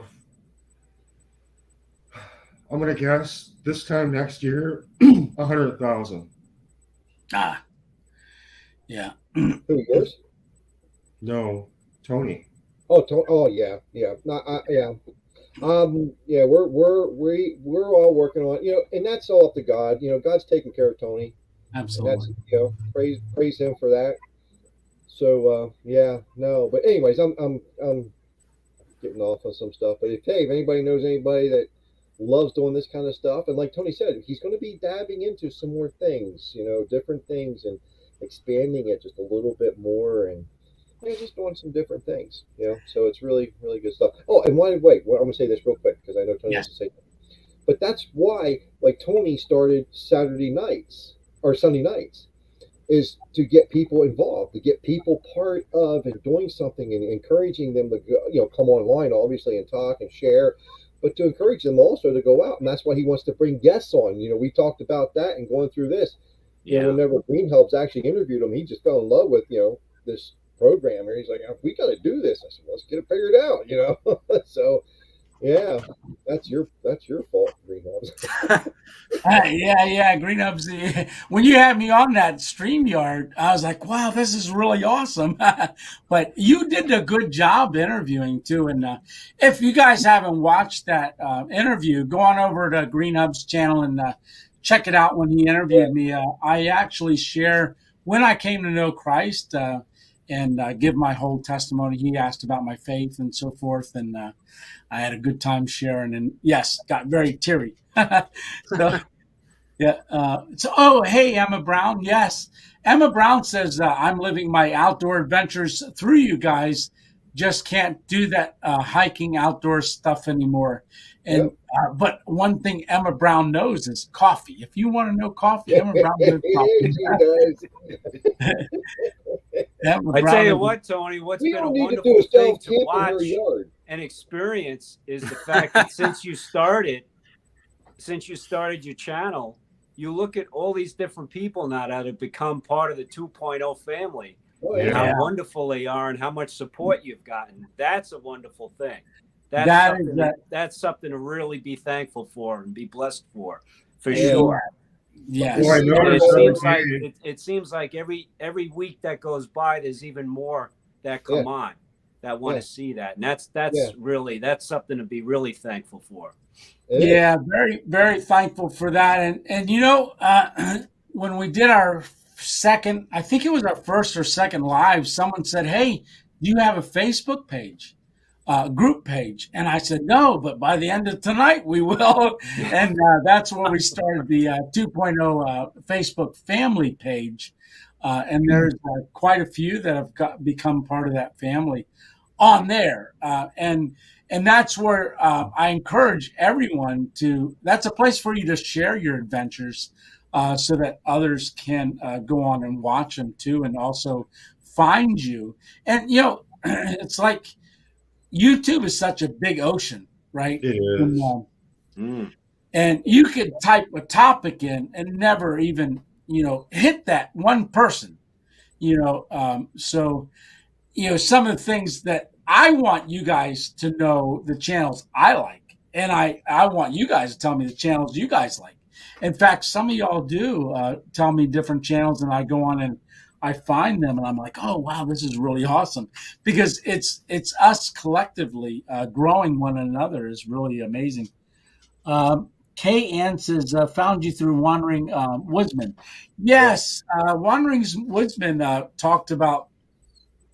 He's from Pennsylvania, and he has like 50,000 subscribers. He's a Cliff. He's a really good historian type of a person, and he shares a lot. And he shared about my stroke, and it was kind of comical because I said, one of the things that's different, I said, start practicing now to go to the bathroom, and you're doing things with your opposite hand. Because when you have a stroke, you're going to be forced to. And so he thought that was funny. He shared that on his channel, that to start using your opposite hand when you go to the bathroom now, in case you ever have to use it in the future. And so, but Steve Wallace threw, and after that happened, then again with the others on the screen with you. You found a lot of people, through. Wandering Woodsman and through your channel then too. So cool. Yeah. Real quick about Emma Brown, I think we all should get together and do a stealth camp out by her place so she can make us coffee. Yeah, that sounds like a plan, Dave. I'm all for that. Yeah. Emma Brown is very, very sweet. Very, very sweet. Yes. In her front yard. Yeah. Hey. In her living room too. I don't. As long as she makes great coffee. Oh, honey, Yeah, that's a she great knows cup her of coffee. coffee. She knows her coffee. She definitely knows her coffee, and she's getting me more addicted to it too. Especially the whole bean. Grinding the whole bean, doing Yeah. that just brings out the flavor of it. So good, fresh Yep, roasted too. Yes, yes, yep, Emma Brown. Yes, fresh roasted. Yeah, yep. yeah. So Nothing that's better one than thing I that. haven't done yet. I know Dave does this. He fresh roasts his beans. You kind of came up with a way of roasting them at your house or in Yeah, your RV, right? yeah. I didn't bring it with me out to Arizona. It's all back in storage right now. I'm missing it like crazy because Yeah, we're just on the 8 o'clock. And actually, my wife brought her. Well, she lost her father this year, and he had a Keurig. So we actually brought the Keurig. That'll be going back when we get back. Just I'm not a Keurig. I don't know. Okay, what? Emma knows what I'm talking about. When you go from fresh roasted to a Keurig, that ain't coffee anymore. Yeah, I know. yeah, That's what we have. The thing I like about the Keurig is it's like convenient for like having a cup of coffee like right now. now it's a microwave coffee. No, it's not microwave coffee, but it's Well, meaning the fast. I want but it it, now. it Yeah, it's not anything like a ground coffee, no. fresh ground coffee. No, I'll no. be Well, right you back. get You got you those definitely little get packs spoiled of because that we when you got get that into little that thing, fresh that little ground cup and that you fresh can put made. fresh ground into it, and I use that. I'll put that fresh ground into it and whatnot. But even so, fresh ground, there's a huge difference. We've been drinking stale coffee all our lives. Emma knows this. If you're not fresh roasting your own coffee, you have no idea what you're I missing. know Because coffee goes stale in it less than does. 2 weeks as a whole bean, and it doesn't matter how you store it. Within 2 weeks, it'll go stale. When you grind it, it goes stale within 2 days. Right. We've been drinking Stale bad coffee our coffee. whole lives. Yeah, yeah. My friend sent me some coffee that came from Hawaii or Kona, Oh, Oh, that's good and stuff. it honestly is probably one of the best coffees I've had. I've heard people loving that. You talk about the ones that from monkey or bat. I You know what I believe mean? I I don't believe want to say. it's uh, There's a coffee. I forget the name of it. That these bats go out and they eat the grapes, and then their waste Yes, Oh, yes. has that's the coffee in it, Dave. and That's they from the actually movie The clean. Bucket List. It's disgusting thinking about it because it's It actually was in taken that movie from The Bucket List. That's what yeah, Jack Nicholson was drinking. yeah. Ew. What is the name of that coffee, Emma? You probably know what it is. you can It's use. expensive. Very expensive, but I ain't. I'm just not doing something and went through something else's digestive tract. Yeah, somebody sent it to me from over there, and I really liked it. It sounds. I think that's the name of it, but I'm not sure. But I can't remember the name. All I know is it was from Kona. yeah, Yeah, it's from Hawaii. Yeah. So I just want to. Drew asks Tony, how do you prevent grounds from getting into your cowboy coffee without a filter? So the cowboy coffee, once you boil it, you pour the grounds right on top, right into the water, and when you boil it, hey, Emma Brown just answered that. Dave, I can't pronounce that. I can't either. It was made by Greenwell Farms. Is the name of the coffee? Okay. Kopi Luwaka. something like that. Yeah. Yeah, Kopiluka or Luwak That's it. has to look up the spelling. Okay, so with the grounds, when you pour the coffee grinds into the water, when it boils, they kind of get filtered into the water. But then if you put a little cold water in, it makes them settle, and they'll settle to the bottom. So when you pour it off, it's just the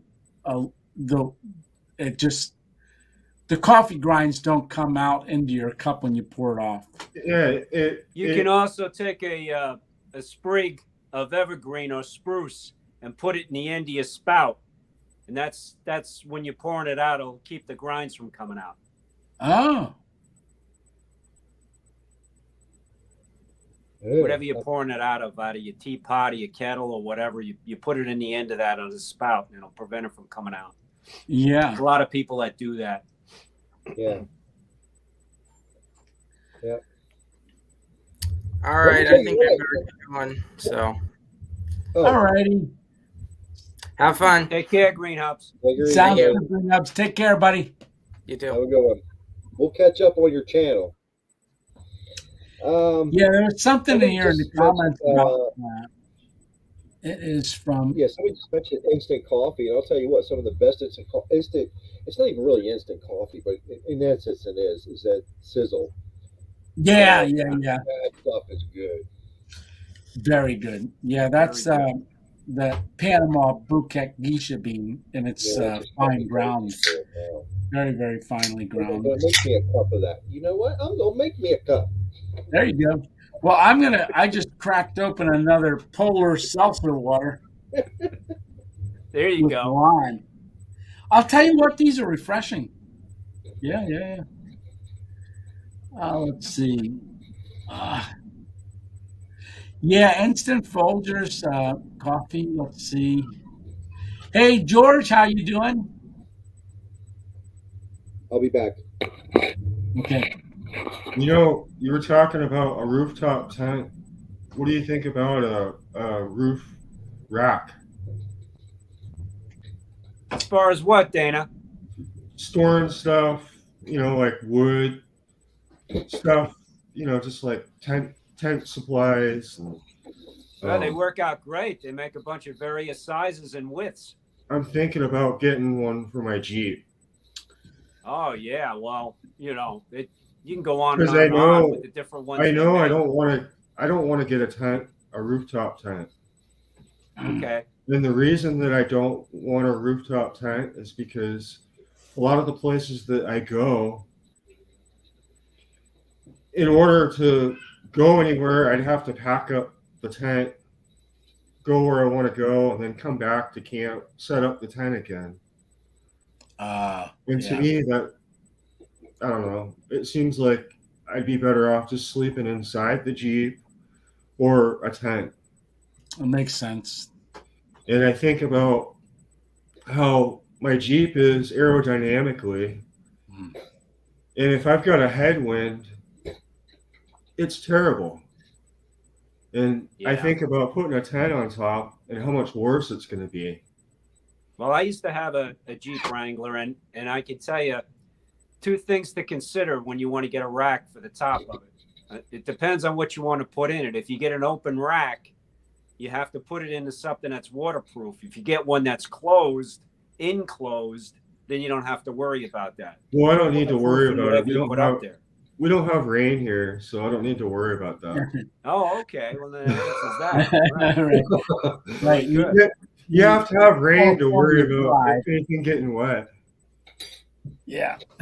Yeah, that makes sense. Like if you were gonna, do I think if I had a rooftop tent, it would be more for going from point A to point B, then to point C, then to point D, traveling, like not going back to the same spot. Yeah. Using your car, like you said, at that point, just sleep in your car, rather than deploy it. But I'm thinking if you're traveling, like going further and further, maybe a rooftop tent might work. You may not always deploy it, but definitely do that. Have you tried the HA? No, I haven't tried the AHA sparkling water. A lot of interesting flavors. Yeah. Backpack and Bible says, I love the grapefruit one. Howard, so you have to let me know.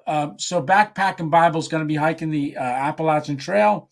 So go on over to her channel, start following her now. And at some point, we're going to have our sister on the channel and talk about her journey. And then hopefully, as she's hiking the trail, we can have her on periodically to give us updates on her journey. Yes. That'd be great. That would be awesome. So there are a couple people that actually have started already to hike the Appalachian Trail. Oh, wow. Yeah. And there's a husband and a wife getting ready to start. I think it's Holly, put on here, if you can think of the name, or Backpacking Bible, put on here. I can't remember the name, 562. I think it's 562 movement. So it's a husband and wife. They weighed a combined weight of 562 pounds last year.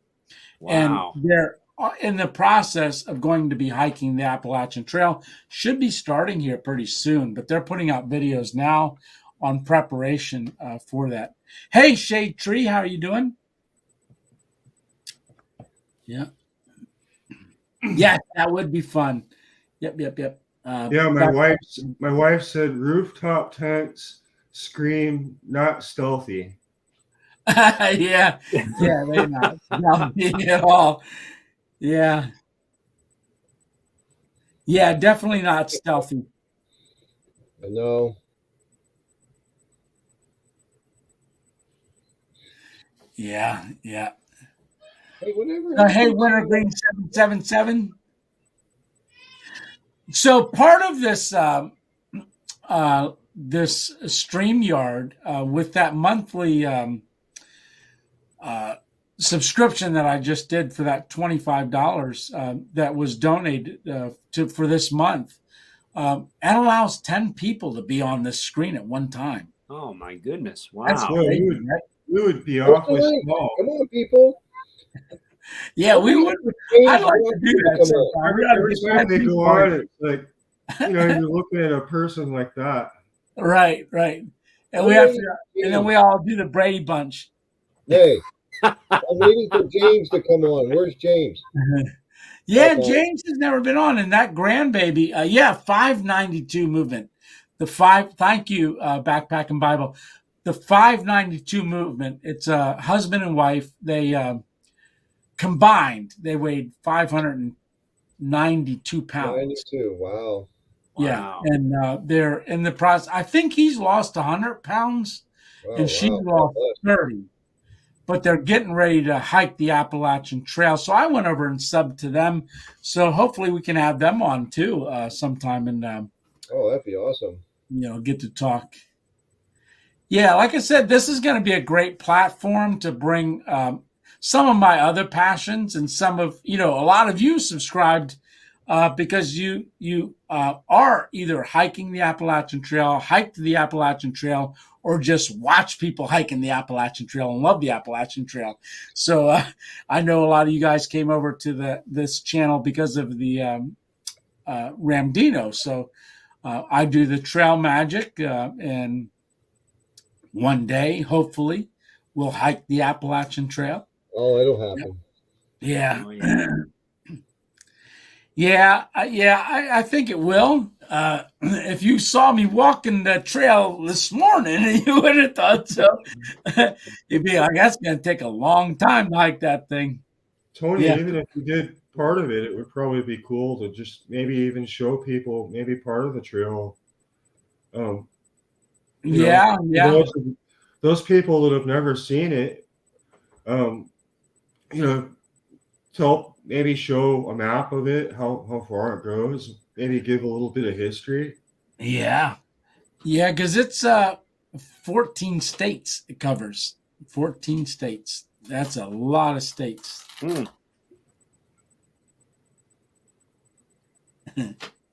Yeah. Cool. Carl says a rooftop tent may be better than trying to tie a hammock to a cactus. Yeah, it would. Yeah.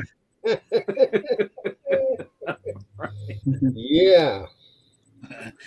Especially those jumping cactus. Well, of course, that wouldn't hold a hammock, but man, those things are, man. Yeah. Yeah. Chichoya cactus. They're there's all different kinds. There's Joshua trees. There's the sequoias, which basically you can walk almost anywhere in the desert, and it's like they just jump at you. Yeah. Like, get in your socks. And I gotta go get something. I'll be right back. All right. Hey, excuse me, I'm drinking coffee. Oh, did you get a cup? Sizzle coffee with keto creamer. Ooh, nice. That Chilla, Jess just named the cactus that I was thinking of. How about Louisiana shrimp? Tea blue. Ah, Louisiana shrimp. Yeah. Bubba shrimp? Bubba. Is that Bubba? Yeah, Bubba shrimp. That it's funny. My wife and I looked for Louisiana crunch cake in our Walmart. We don't have them. So, so you're gonna have to send me one to try. Yeah, definitely. I don't know why we can't get them here. Oh wow. Alpine Warrior. His little dog just jumped up. California. They probably won't let it cross the border. Okay. Alpine Warrior, your dog jumped up on the couch, so we got to see her. She was yeah, he's a ham. He always wants to be included with everything. That's for sure. Yeah, that's I say that behind the mountains. I say that because when you go across the border in an RV into California, they literally make you get rid of like fruits, certain fruits and whatnot. You can't bring them in. That's why I say that. That was kind of a pun. Yeah, T Blue says Amazon has the Louisiana crunch cakes. Yeah, there is a Louisiana crunch cake. It's big. It's but it's the ones that we're talking about are the Walmart brand that's real small. They are like this big. Yeah, they're moist. They're thin. They're very, very moist. Yeah. I've tried the other ones, and they're not as good. They're definitely not as good. Yeah, Emma Brown's asking about the keto creamer. Yeah. Ask Tony. Yeah, I had a whole bunch of keto creamer there for a while. I had a pile of it. Yeah. I mean, I can get it. I mean, I'm part of the same thing, but it's been so long. I don't even know if it. I'd have to do some research. Yeah, it's really good though. Yeah. Yeah, read the book Only When I Step on It. Very inspiring to those with physical issues. Wow. Don't tie too small hickory trees. I'm trying to watch the stuff go. Yeah, that's the keto. Oh, there you go. Okay. There you go. Keto creamer. Yeah. Yeah.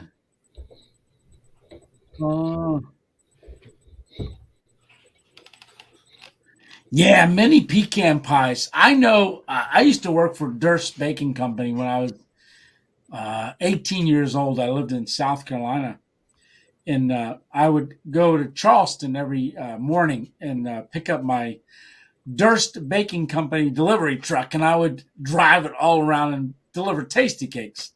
And that was what I used to do as a kid growing up. So I had moved down to South Carolina right after high school. But yeah, I saw that pecan pie. And I remember going, as long as we turned it in our wrapper, we could eat whatever we wanted. And I remember scarfing on those pecan pies. They were so good. Those little pecan pies. Yeah, very good. Yeah. That was a weakness of mine. Tony, I'm going to get off of here. All righty, Dana. Well, thank you for being on. I really appreciate you. Well, thank you. I appreciate you too, brother. Thank you. Great to see you, Dana. You take care. And I'm looking forward to seeing your video on Thursday. Yeah, that's going to be a good one. It's and tomorrow you got Mail Monday. Yeah, Mail Monday. When you tune into Mail Monday, you're going to see some products on Mail Monday that you will see on Thursday. They came in on Monday and went out and filmed last night for this Thursday. So That's awesome. yeah. You're on the ball. Yeah. I have to be. Right? Yeah, but I'm enjoying it. I definitely am. But I want to get rid of this cold. You can hear it's a little scratchy. And in the morning, when I woke up, when I took Bailey, you'll hear it in the morning. It was very scratchy, congested. So I woke up very congested that morning, and it had only gotten worse from there on out. But yes, Dana, I really, really appreciate you jumping on, and thanks a lot for talking with me the other day on the phone. And you call me anytime. I really appreciate you. You guys are awesome. Yeah, and anybody who hasn't gone over and subscribed to his channel yet, gone over and subscribed to Behind the Mountains. Or stop by and just say hi and don't subscribe. Yes. Just go on and check out his work. Anything to subscribe. Yeah, it doesn't cost anything. Just that's right. So, all right, brother. Thanks, you guys. You have a beautiful day. Be blessed. All right, now. God bless you, brother. God bless you. Yep. Bye. See ya. T Blue Louisiana. I think James is playing chicken. He's not getting on here. James, come on. He told us he would do that. He would jump on at some point. He did. James, we're calling you out. Yeah. He did say he was going to do that. Jackson. Yeah, Dana from Behind the Mountains, I really appreciate him. He does very, very good camera work. So if you like good scenery, and it's California, but it's in the I don't know if I think he's southern area, but it's a beautiful terrain out there. I'm gonna have to check him out. I have not checked. Yeah, he's not. He takes his dog. If you're on, just comment, say hi or something, so I can click on your link and get to your channel then. Yeah, Behind the Mountains. Yeah. Okay. Yeah. Yeah. Alrighty. So yeah, this upcoming video, like I said, I got a question here. What is the most sketchy scare each of you have ever had camping? All right. Well, I can answer that. The most sketchy time that I ever had camping was at the abandoned grocery store. That was the sketchiest, scariest time, only because it's a big building and it makes noises in the middle of the night. So that one was a little rough. And there was an ATV that went along the building, along the side of it, and I could see the light shining in the door that I was at. So I was a little worried about that. Emma Brown, thanks for going over to his channel and subscribing. Yeah, like I said, you're going to like his stuff. Well, if he can post, that'd be perfect, because I just got done going on. There's a couple different ones behind the mountain here. Okay. Behind the mountains. Yeah, Behind the Mountains. I think he's got like 300 and some subscribers, so kind of look for that. Okay.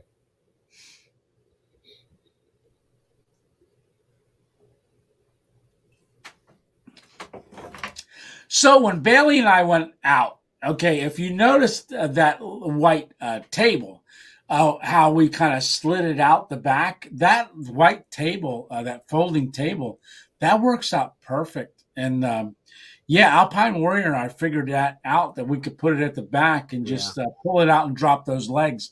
We did that in the Cabela's parking lot at night when we sat down and we had those cigars together out in the parking lot. Yeah, that makes a nice workstation for you, that's for sure. It did. And it also levels up the mattress in the back, because when it's in half, the way the back of the Subaru is, when you got the chair, it's like this, and then it levels out on the bottom. So you're kind of tilted a little bit. So with that table under there, it flattens that out. So it's real smooth right in there. So that works out really good.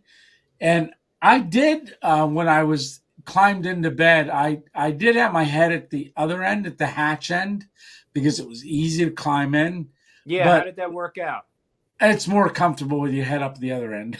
So because you like this. I started out like that, and I ended up changing it around, because you'll notice when I wake up in the morning, my head's at the other end. Yeah.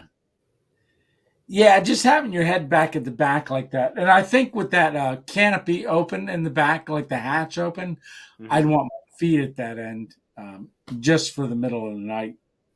If somebody's going to attack me, I want them to attack my feet, not my head.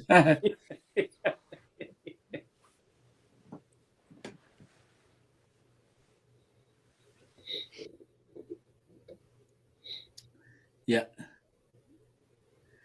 Yeah, so with that table, it folded out, and then I could cook right there. So that shish kebab worked really good with that bitty big cube. Oh, excuse me. That bitty big cube worked out really good with that old Kraken dated burner. And Shade Tree is on here, or he was on here earlier. Old Kraken dated. He's calling that burner old Kraken dated burner. He just got one in the mail, so he got that 3 burner. I call it flamethrower. So it can throw the flame definitely, but he went on and ordered that. He's going to be doing a review on it. I got one of those too. That thing works great. That thing works great. Yeah. I've never seen one with 3 burners on it. And my idea of that one thing that would be great to utilize that for is to be melting snow in the winter, because it would do it so fast. Yeah. Yeah. 2.0 fans asking how my wrist is healing up. So the swelling has gone down. It's still sore when I push on here. No, it's not as sore as it was. So it's definitely getting better. But I did find out these fingers here are getting numb. So there is, you've heard of carpal tunnel. It's called something else when it's at your funny bone. So my 2 fingers, my ring finger and this pinky, are numb, like almost all the time. And I just went to the doctors, and I do have it's not carpal tunnel, but it's similar to it. It's very numb running through here.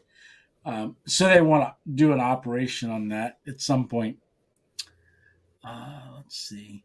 Yeah, James is here, and he says, I have to pay by the minute internet. This live show is costing me $657 so far.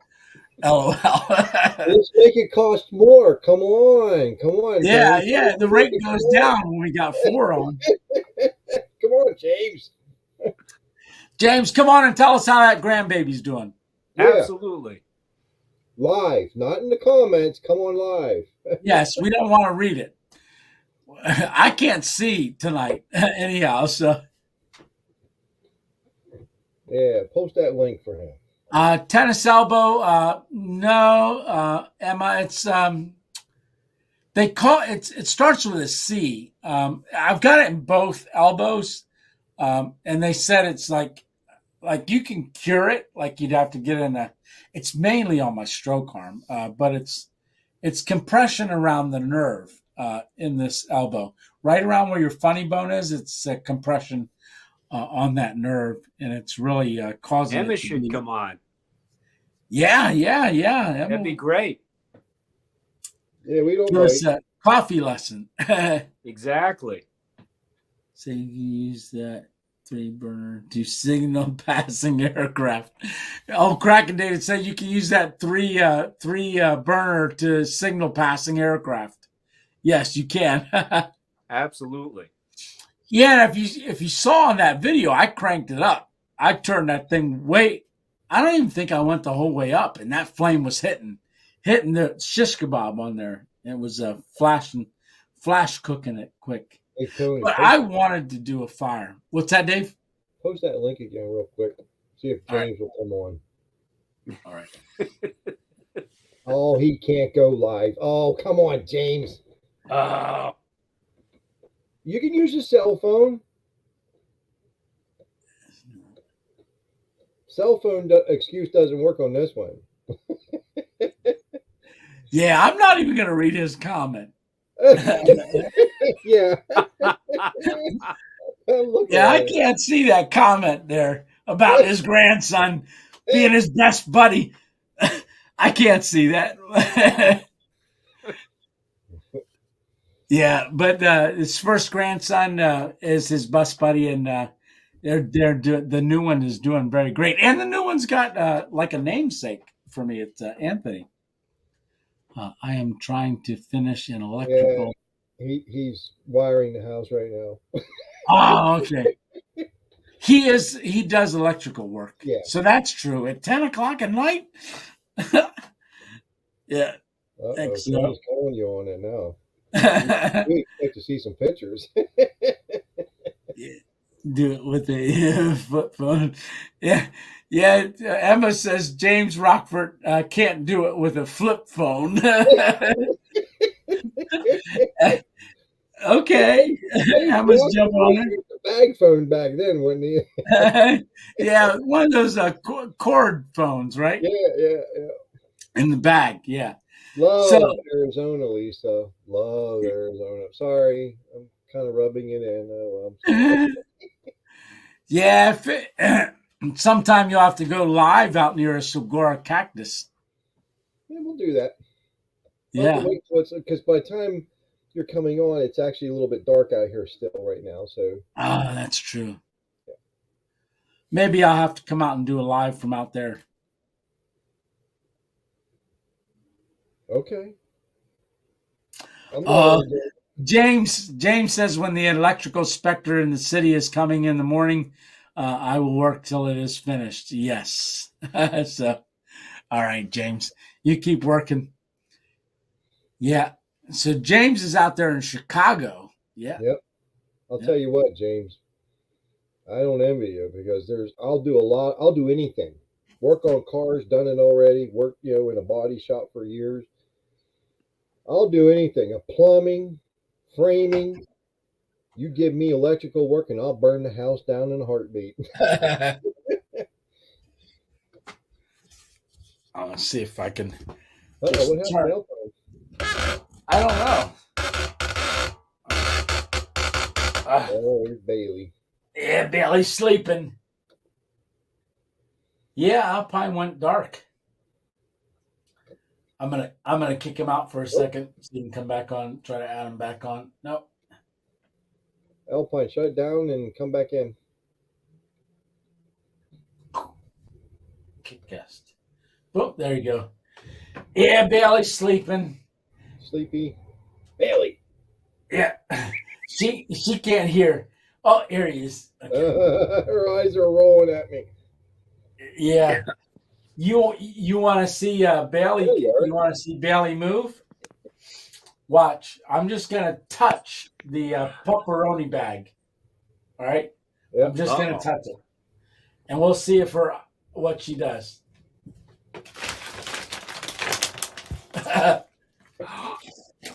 Oh yeah. Oh yeah. That is. It's time. What? Yeah, you came up for a pepperoni, did you? Kind of question for time. What is something you all had growing up, whether it was baseball cards, toys, or games that now are worth a lot in the present day? My signature. No, I'm just kidding. Let's see. Something you all had growing up. Holden Crackedated. Yes, I can learn relaxation from her. Gunther, you still sleeping? You said pepperoni, her eyes opened. Yeah, a little already. Yeah. He's sleeping. So what do you got that might be worth something? Well, I This is going to sound sad. Okay. This is going to sound sad. So my parents divorced when I was very young. So right around 8 or 9 years old. So, and then we had moved a lot up until then. And I really never got involved with baseball cards. I never got involved with collecting anything, actually. Actually, I don't have anything that I can think of that was in my childhood, because then my mom remarried and we moved around a lot there again. So, yeah, I don't. Well, I'll tell you what we have, or what I have. It's in storage. I'm trying to remember. You remember the robot? Man, why can't I remember the Lost in Space or something like that? Robbie the Robot. Yeah, the one, danger, Will Robbie, danger. Yeah. I have one of those old plastic one that all lights up. I have one now. That's pretty cool.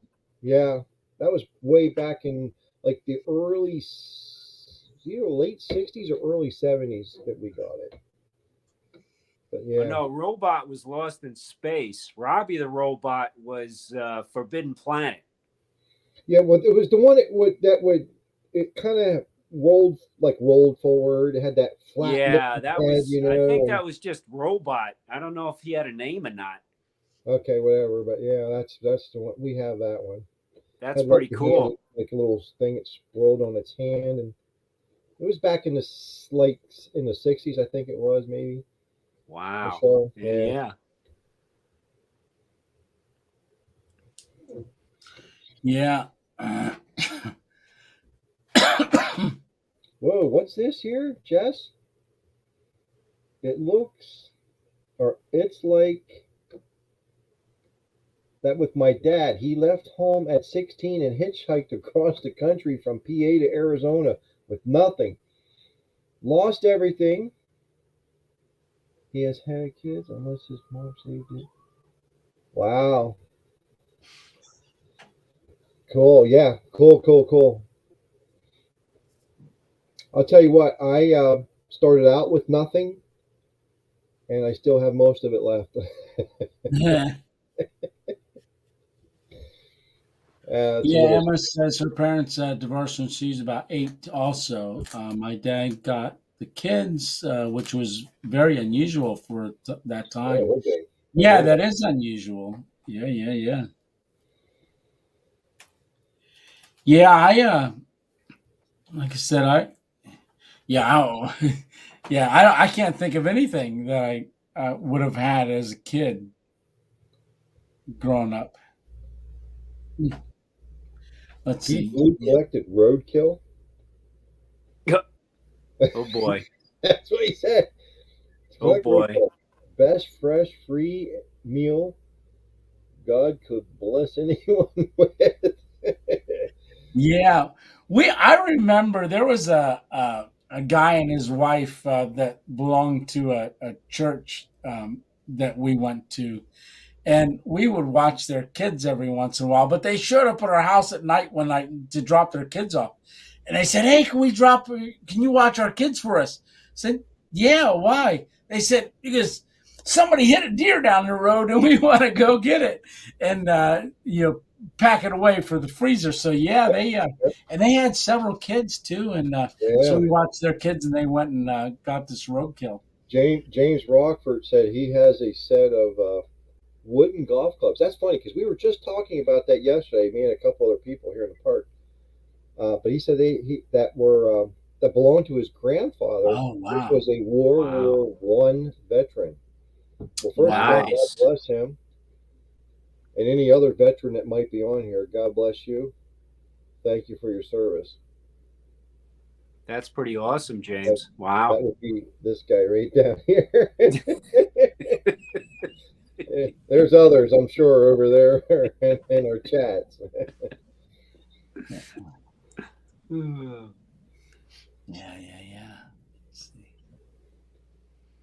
Yeah. Yeah, like I said, I'm having a lot of issues with my eyes tonight. They're just gucky. It's making my vision very blurry. Oh, So it Is almost that feels getting like worse, Tony? um, not so much. It's almost like my head cold is coming through my eyes. So Oh boy. it's kind of well, your one eye I can see is swollen right here. So Yeah. yeah, well, they are. I don't know why, but it got like that. Wasn't like that last night, but it might be because I was rubbing them. So yeah, yeah, Yeah. stop rubbing them. yeah. When did that start? This morning on the way off the mountain. On the way off the mountain? Yeah, as I was driving off the mountain. Anything bite you while you were there? No, no. No, it was coming as I was driving home. I noticed it was getting a little blurry, and I rubbed them, and they were like gunky and gritty. So Yeah, almost like I had sand in it, but there wasn't any sand up there. almost like welder's flash, huh? Oh, I don't know what that is. Oh, Yeah, it could be. it's almost like a welder's flash is like when somebody's welding and you keep your eyes open and you're watching them weld. I'll tell you what, little sparks and little pieces of metal and dirt can actually jump into your eye. Oh, it feels like sandpaper's in your eye. Yeah. That's why you wear a helmet. Okay. Yeah, Jess says Wednesday his eyes got messed up too.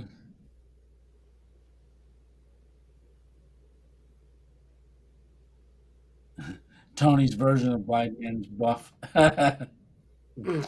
Yeah, use some natural tears. Actually, on the way home, I had eye drops, and in the car. I have them in the car, and I put them in while I was driving home. I pulled over, but now I've got like this. I went to the store and got these allergy ones. Okay, that's good. I'm going to talk Yeah. just to let Emma Brown know. I will be calling him after we are done here and finding out more. I just don't want to do it on here, but Yeah. I'll make sure he's okay. Get the nurse. I'll get the two nurses online with him. Yeah. George wants to know what I did to Miss 2.0 to sock me in the eye. Oh boy. Oh boy. Yeah. Well, Tony, you take care. And you too, Dave. I'm gonna venture off. Okay. Hey, God bless you, buddy. All right. Yeah. Same to you, and I hope you feel better, Tony. You take care of yourself. Okay. Hey, thank you much, Alpine. All We'll right. talk later. All right. All right. Hey, Take care, Alpine, guys. I'll call you later this week. Okay. All right. Hey, thanks a lot, Dave. Yeah, Take you care now. Be blessed, Bye-bye. buddy. All right. We'll see you. All righty. Yeah. So, Yeah, his eye does look swollen there, Alpine. Or James. Yeah. Yeah, I know. It's weird. I was like I said when I was driving home, it kind of was a little blurry, and then just kind of like a film built up over it. If I rub it, like I'll get like a gook. Here I am talking about this on my live, but so sounds like you might be getting a cold. Yeah, I actually when I spent the night the other night with Bailey up on the mountain, I ended up catching a cold. When you see that video in the morning when I wake up, I'm very like gruff and scratchy and stuff, but I had a sore throat that morning, and then over the next couple of days, I kind of over medicate when I start getting a cold. I start taking a bunch of stuff. In fact, I took a lot of medicine, probably enough for 3 days in one day. James says pink eye. I don't know. I don't think I was around anybody that had pink eye, but that could be. It could be, but I doubt it. Yeah. Yeah, I think it's because I'm so congested because it's a little when I press here, it's a little sore. So I think it has to do with sinuses, and it's just oozing out my eyes. So, question, relaxation nurse, your RV looks awesome. Do you keep the basic essentials in it? And more. And more, yeah, you live in it. Yeah, you live in Yeah, it. this Yeah. is we pretty much well, we're pretty much full time. So we are looking to purchase another house down in Tennessee, but with the way prices have been lately, we're just holding off a little bit longer here. And yeah, but we're still going to keep traveling and keep doing that. So yeah, but yes, we're. Oh, there we go. The we have the essentials, everything in here that we need, and plus more. Yeah, I was just catching up on the comments. Hey, Lou, how you doing? Good to have you on. And yeah, might be a sinus infection. Might be. Yeah. I just never had a scratchy eye. I mean, maybe other people have, but I just never had really scratchy eyes. Like you're describing scratchy. Yeah, it almost feels like sand was in it a little bit on the sides. And Yeah. I think it's just the gook in there that's, you know how you get sleepies in your eyes like that hardened? It's a little bit like it is. Yeah. Yeah, if it's not better in the morning, I'll go get it checked out. Well, Cooksville. We have a friend, James, that's in Cooksville. In fact, yeah, we just stayed at an RV park there on our way out, not too far from there. But they're actually from Pennsylvania, out around Lancaster area, and he's been down there. He's some kind of an engineer down there, and he's actually down in Mexico for about 2 weeks doing some work down there, and then he's coming back. But yeah, we met them actually in North Carolina. He was working in for Phillips Morris, putting in a great big machine in there for e-cigarettes and stuff like that that their company made. And he was there for like 2 years. And we met him and his family at the RV park and became really good friends with them all. But they're in Cooksville.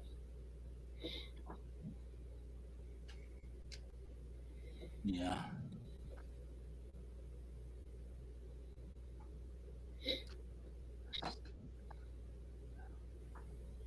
Yeah, I'll do. Like I said, guys, I'll be talking to Tony about giving him a call, and I'll have him make a mention in one of his videos of maybe what it is, or have him post it on Facebook. So, yeah. 2.0 fan says years ago, Tony, if someone. Your mic. Yeah. Okay. Oh, where are we at?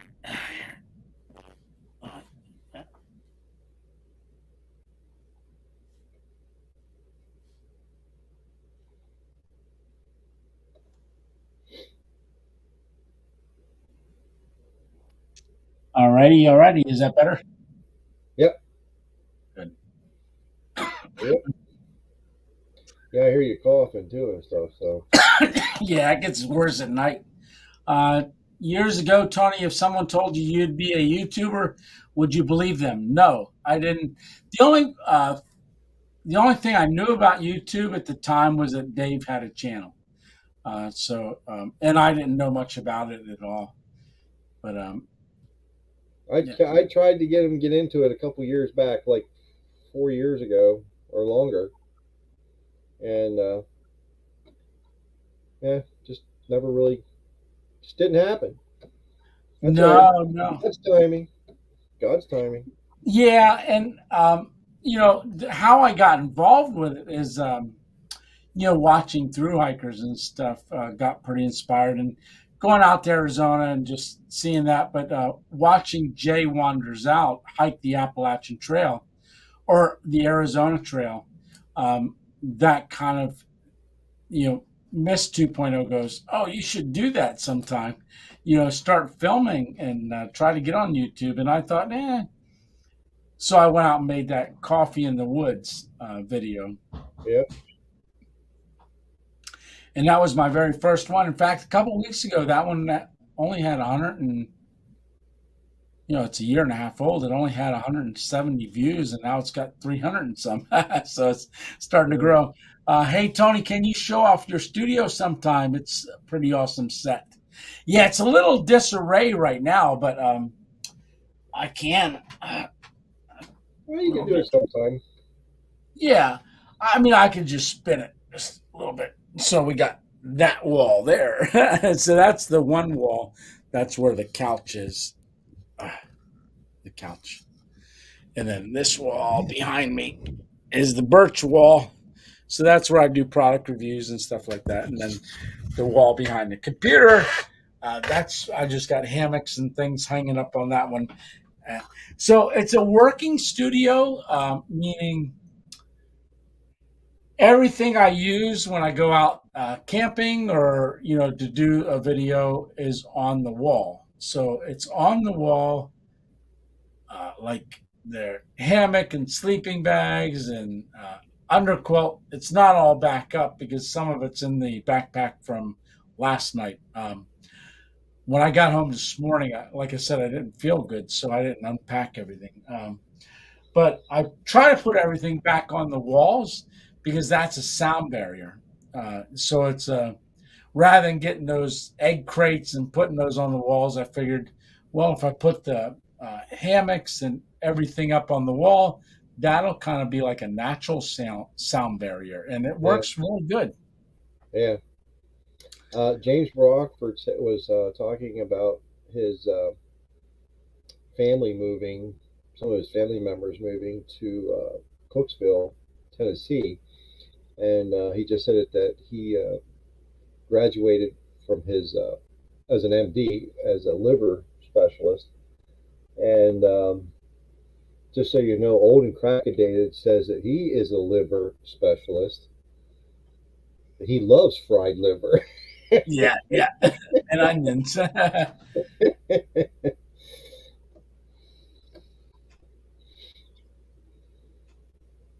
Yeah. Oh, by the way, let's go back up here. Jess, just a word of encouragement. You start now, 10 years later, you'll have 10 years of videos up. Yeah. Just ignore. Even me, with my wife and us starting up our RNRV Chronicles channel, we get, at first we started getting a lot of, not a lot, but you just get rude people, very rude. And most of them I would actually even just get off, block them from my channel and whatnot because they were making rude comments about my wife. So, but anyways, you just got to ignore those and just move on. You just have to. Yeah, Drew is saying about the studio, he says it's cool that each wall has a purpose. And is it a separate, detached from the house, or is it part of the house? It's actually on our second floor, and it was my oldest son. It was Jonathan's bedroom. So, yeah, your oldest son. Bedroom. Yeah. Your oldest son. It's your only right. son. So when he was here the other day, he was part of that live. He was in his old room. When we did he liked it how we did it. It's a lot cleaner than he used to keep it.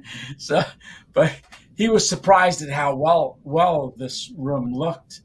But it is upstairs in our house, so it is part of the house, and it gives me a great spot to come and just sit and relax. So I do all my editing in here. Well, actually, I do my editing when I'm camping. Hey, Stitch. How you doing, buddy? So I edit everything when I'm videoing. So when I came off the mountain, I was completely done with the video. So this morning, when I came off of the mountain in the car, I was already done editing the video. So I was done. I just had to come home and upload. So I've gotten good at doing editing on my phone, and I like that because I can do it while I'm there doing it. Will I ever use something different? I don't know. We'll see. But right now, I don't want to. I think if I try to do something different right now, it would disrupt my flow, and I can't have a disrupted flow. Like a learning curve. I feel as though it would be too much of a learning curve and affect the flow of my videos. Of doing what now, Tony? If I were to switch to do something other than doing it on my phone. Oh. Yeah, because I edit while I'm out there. Yeah. And I look at something, if I film something and I know where it's going to go on the timeline because I'm doing it right then. Yeah. So I'm like, oh, okay. Well, I really should grab a picture of this while I'm doing it because I can overlay that on it while I'm talking. Yeah, So and eventually, once you grow big enough, you may not even have to worry about doing your own editing. Right. Yeah, that's true. I'd still want to be in control. Yeah. Control freak, you. I know, right? Yeah. Doing well, Dave. Cheers. Thank you. Are going to have to be the one to tell Tony to knock off early tonight. He's not sounding well, and he told me that he got a cold from Bailey. Yeah. Bailey did get me a cold. She's over there sleeping. Look at his eye, Stitch. Look at his left eye there. Yeah, it is. Yeah, Drew, it's awesome to see our flow. Breakfast in the morning. It's a great routine for producing content. Yeah, Drew, thank you. Yeah, I'm going to probably go. It is 2 hours and 36 minutes, so we still got 32 people, but I am going to go. Miss 2.0 will be coming home here in about an hour and a half. So Bailey's sleeping over there. Yeah. So, yeah, my eyes got really scratchy this morning coming off the mountain, and it's been going good. But I'm going to go to bed soon. Yeah, and somebody's calling me. What's that? Oh, I said, okay. Well, I'm going to let everybody go. I'll jump off, let you say goodbye to everybody, and I'll give you a call, or you call me when you get off. I want to talk to you. All right. Yep, right? Sounds good. Sounds good. Good night, everybody. Take care. God bless. 2.0. I'm out of here. All righty. All right. See you, Dave. Yeah, thank you for the prayers too, and good night, Dave, and good night, everyone, and thanks everybody for joining. And yeah, my eyes are looking kind of rough, aren't they? So we'll figure that out. But hey, tune in tomorrow for Mail Monday, and then again on Thursday. We just did that camp out on the mountain yesterday night into this morning for this coming Thursday. It's a great video. I had a lot of fun. Hey, John, thank you so much. Yeah, I should feel better. I'm actually, even though it sounds rough, I'm not achy. I don't feel bad. I don't feel like I got a temperature or anything like that. It's just a little bit of congestion going around, and we'll get it taken care of. But God bless everybody, and thank you so much. Have an awesome week, and even an amazing every day. And hey, if there's someone in your life you haven't said hey to in a while, give them a call and say hey. All right. Well, we'll see you on the next random adventure. All righty. Tony, I can't score the music. I got to figure out a way to do that. Tony 2.0 out. Good night, everyone. All right. See ya.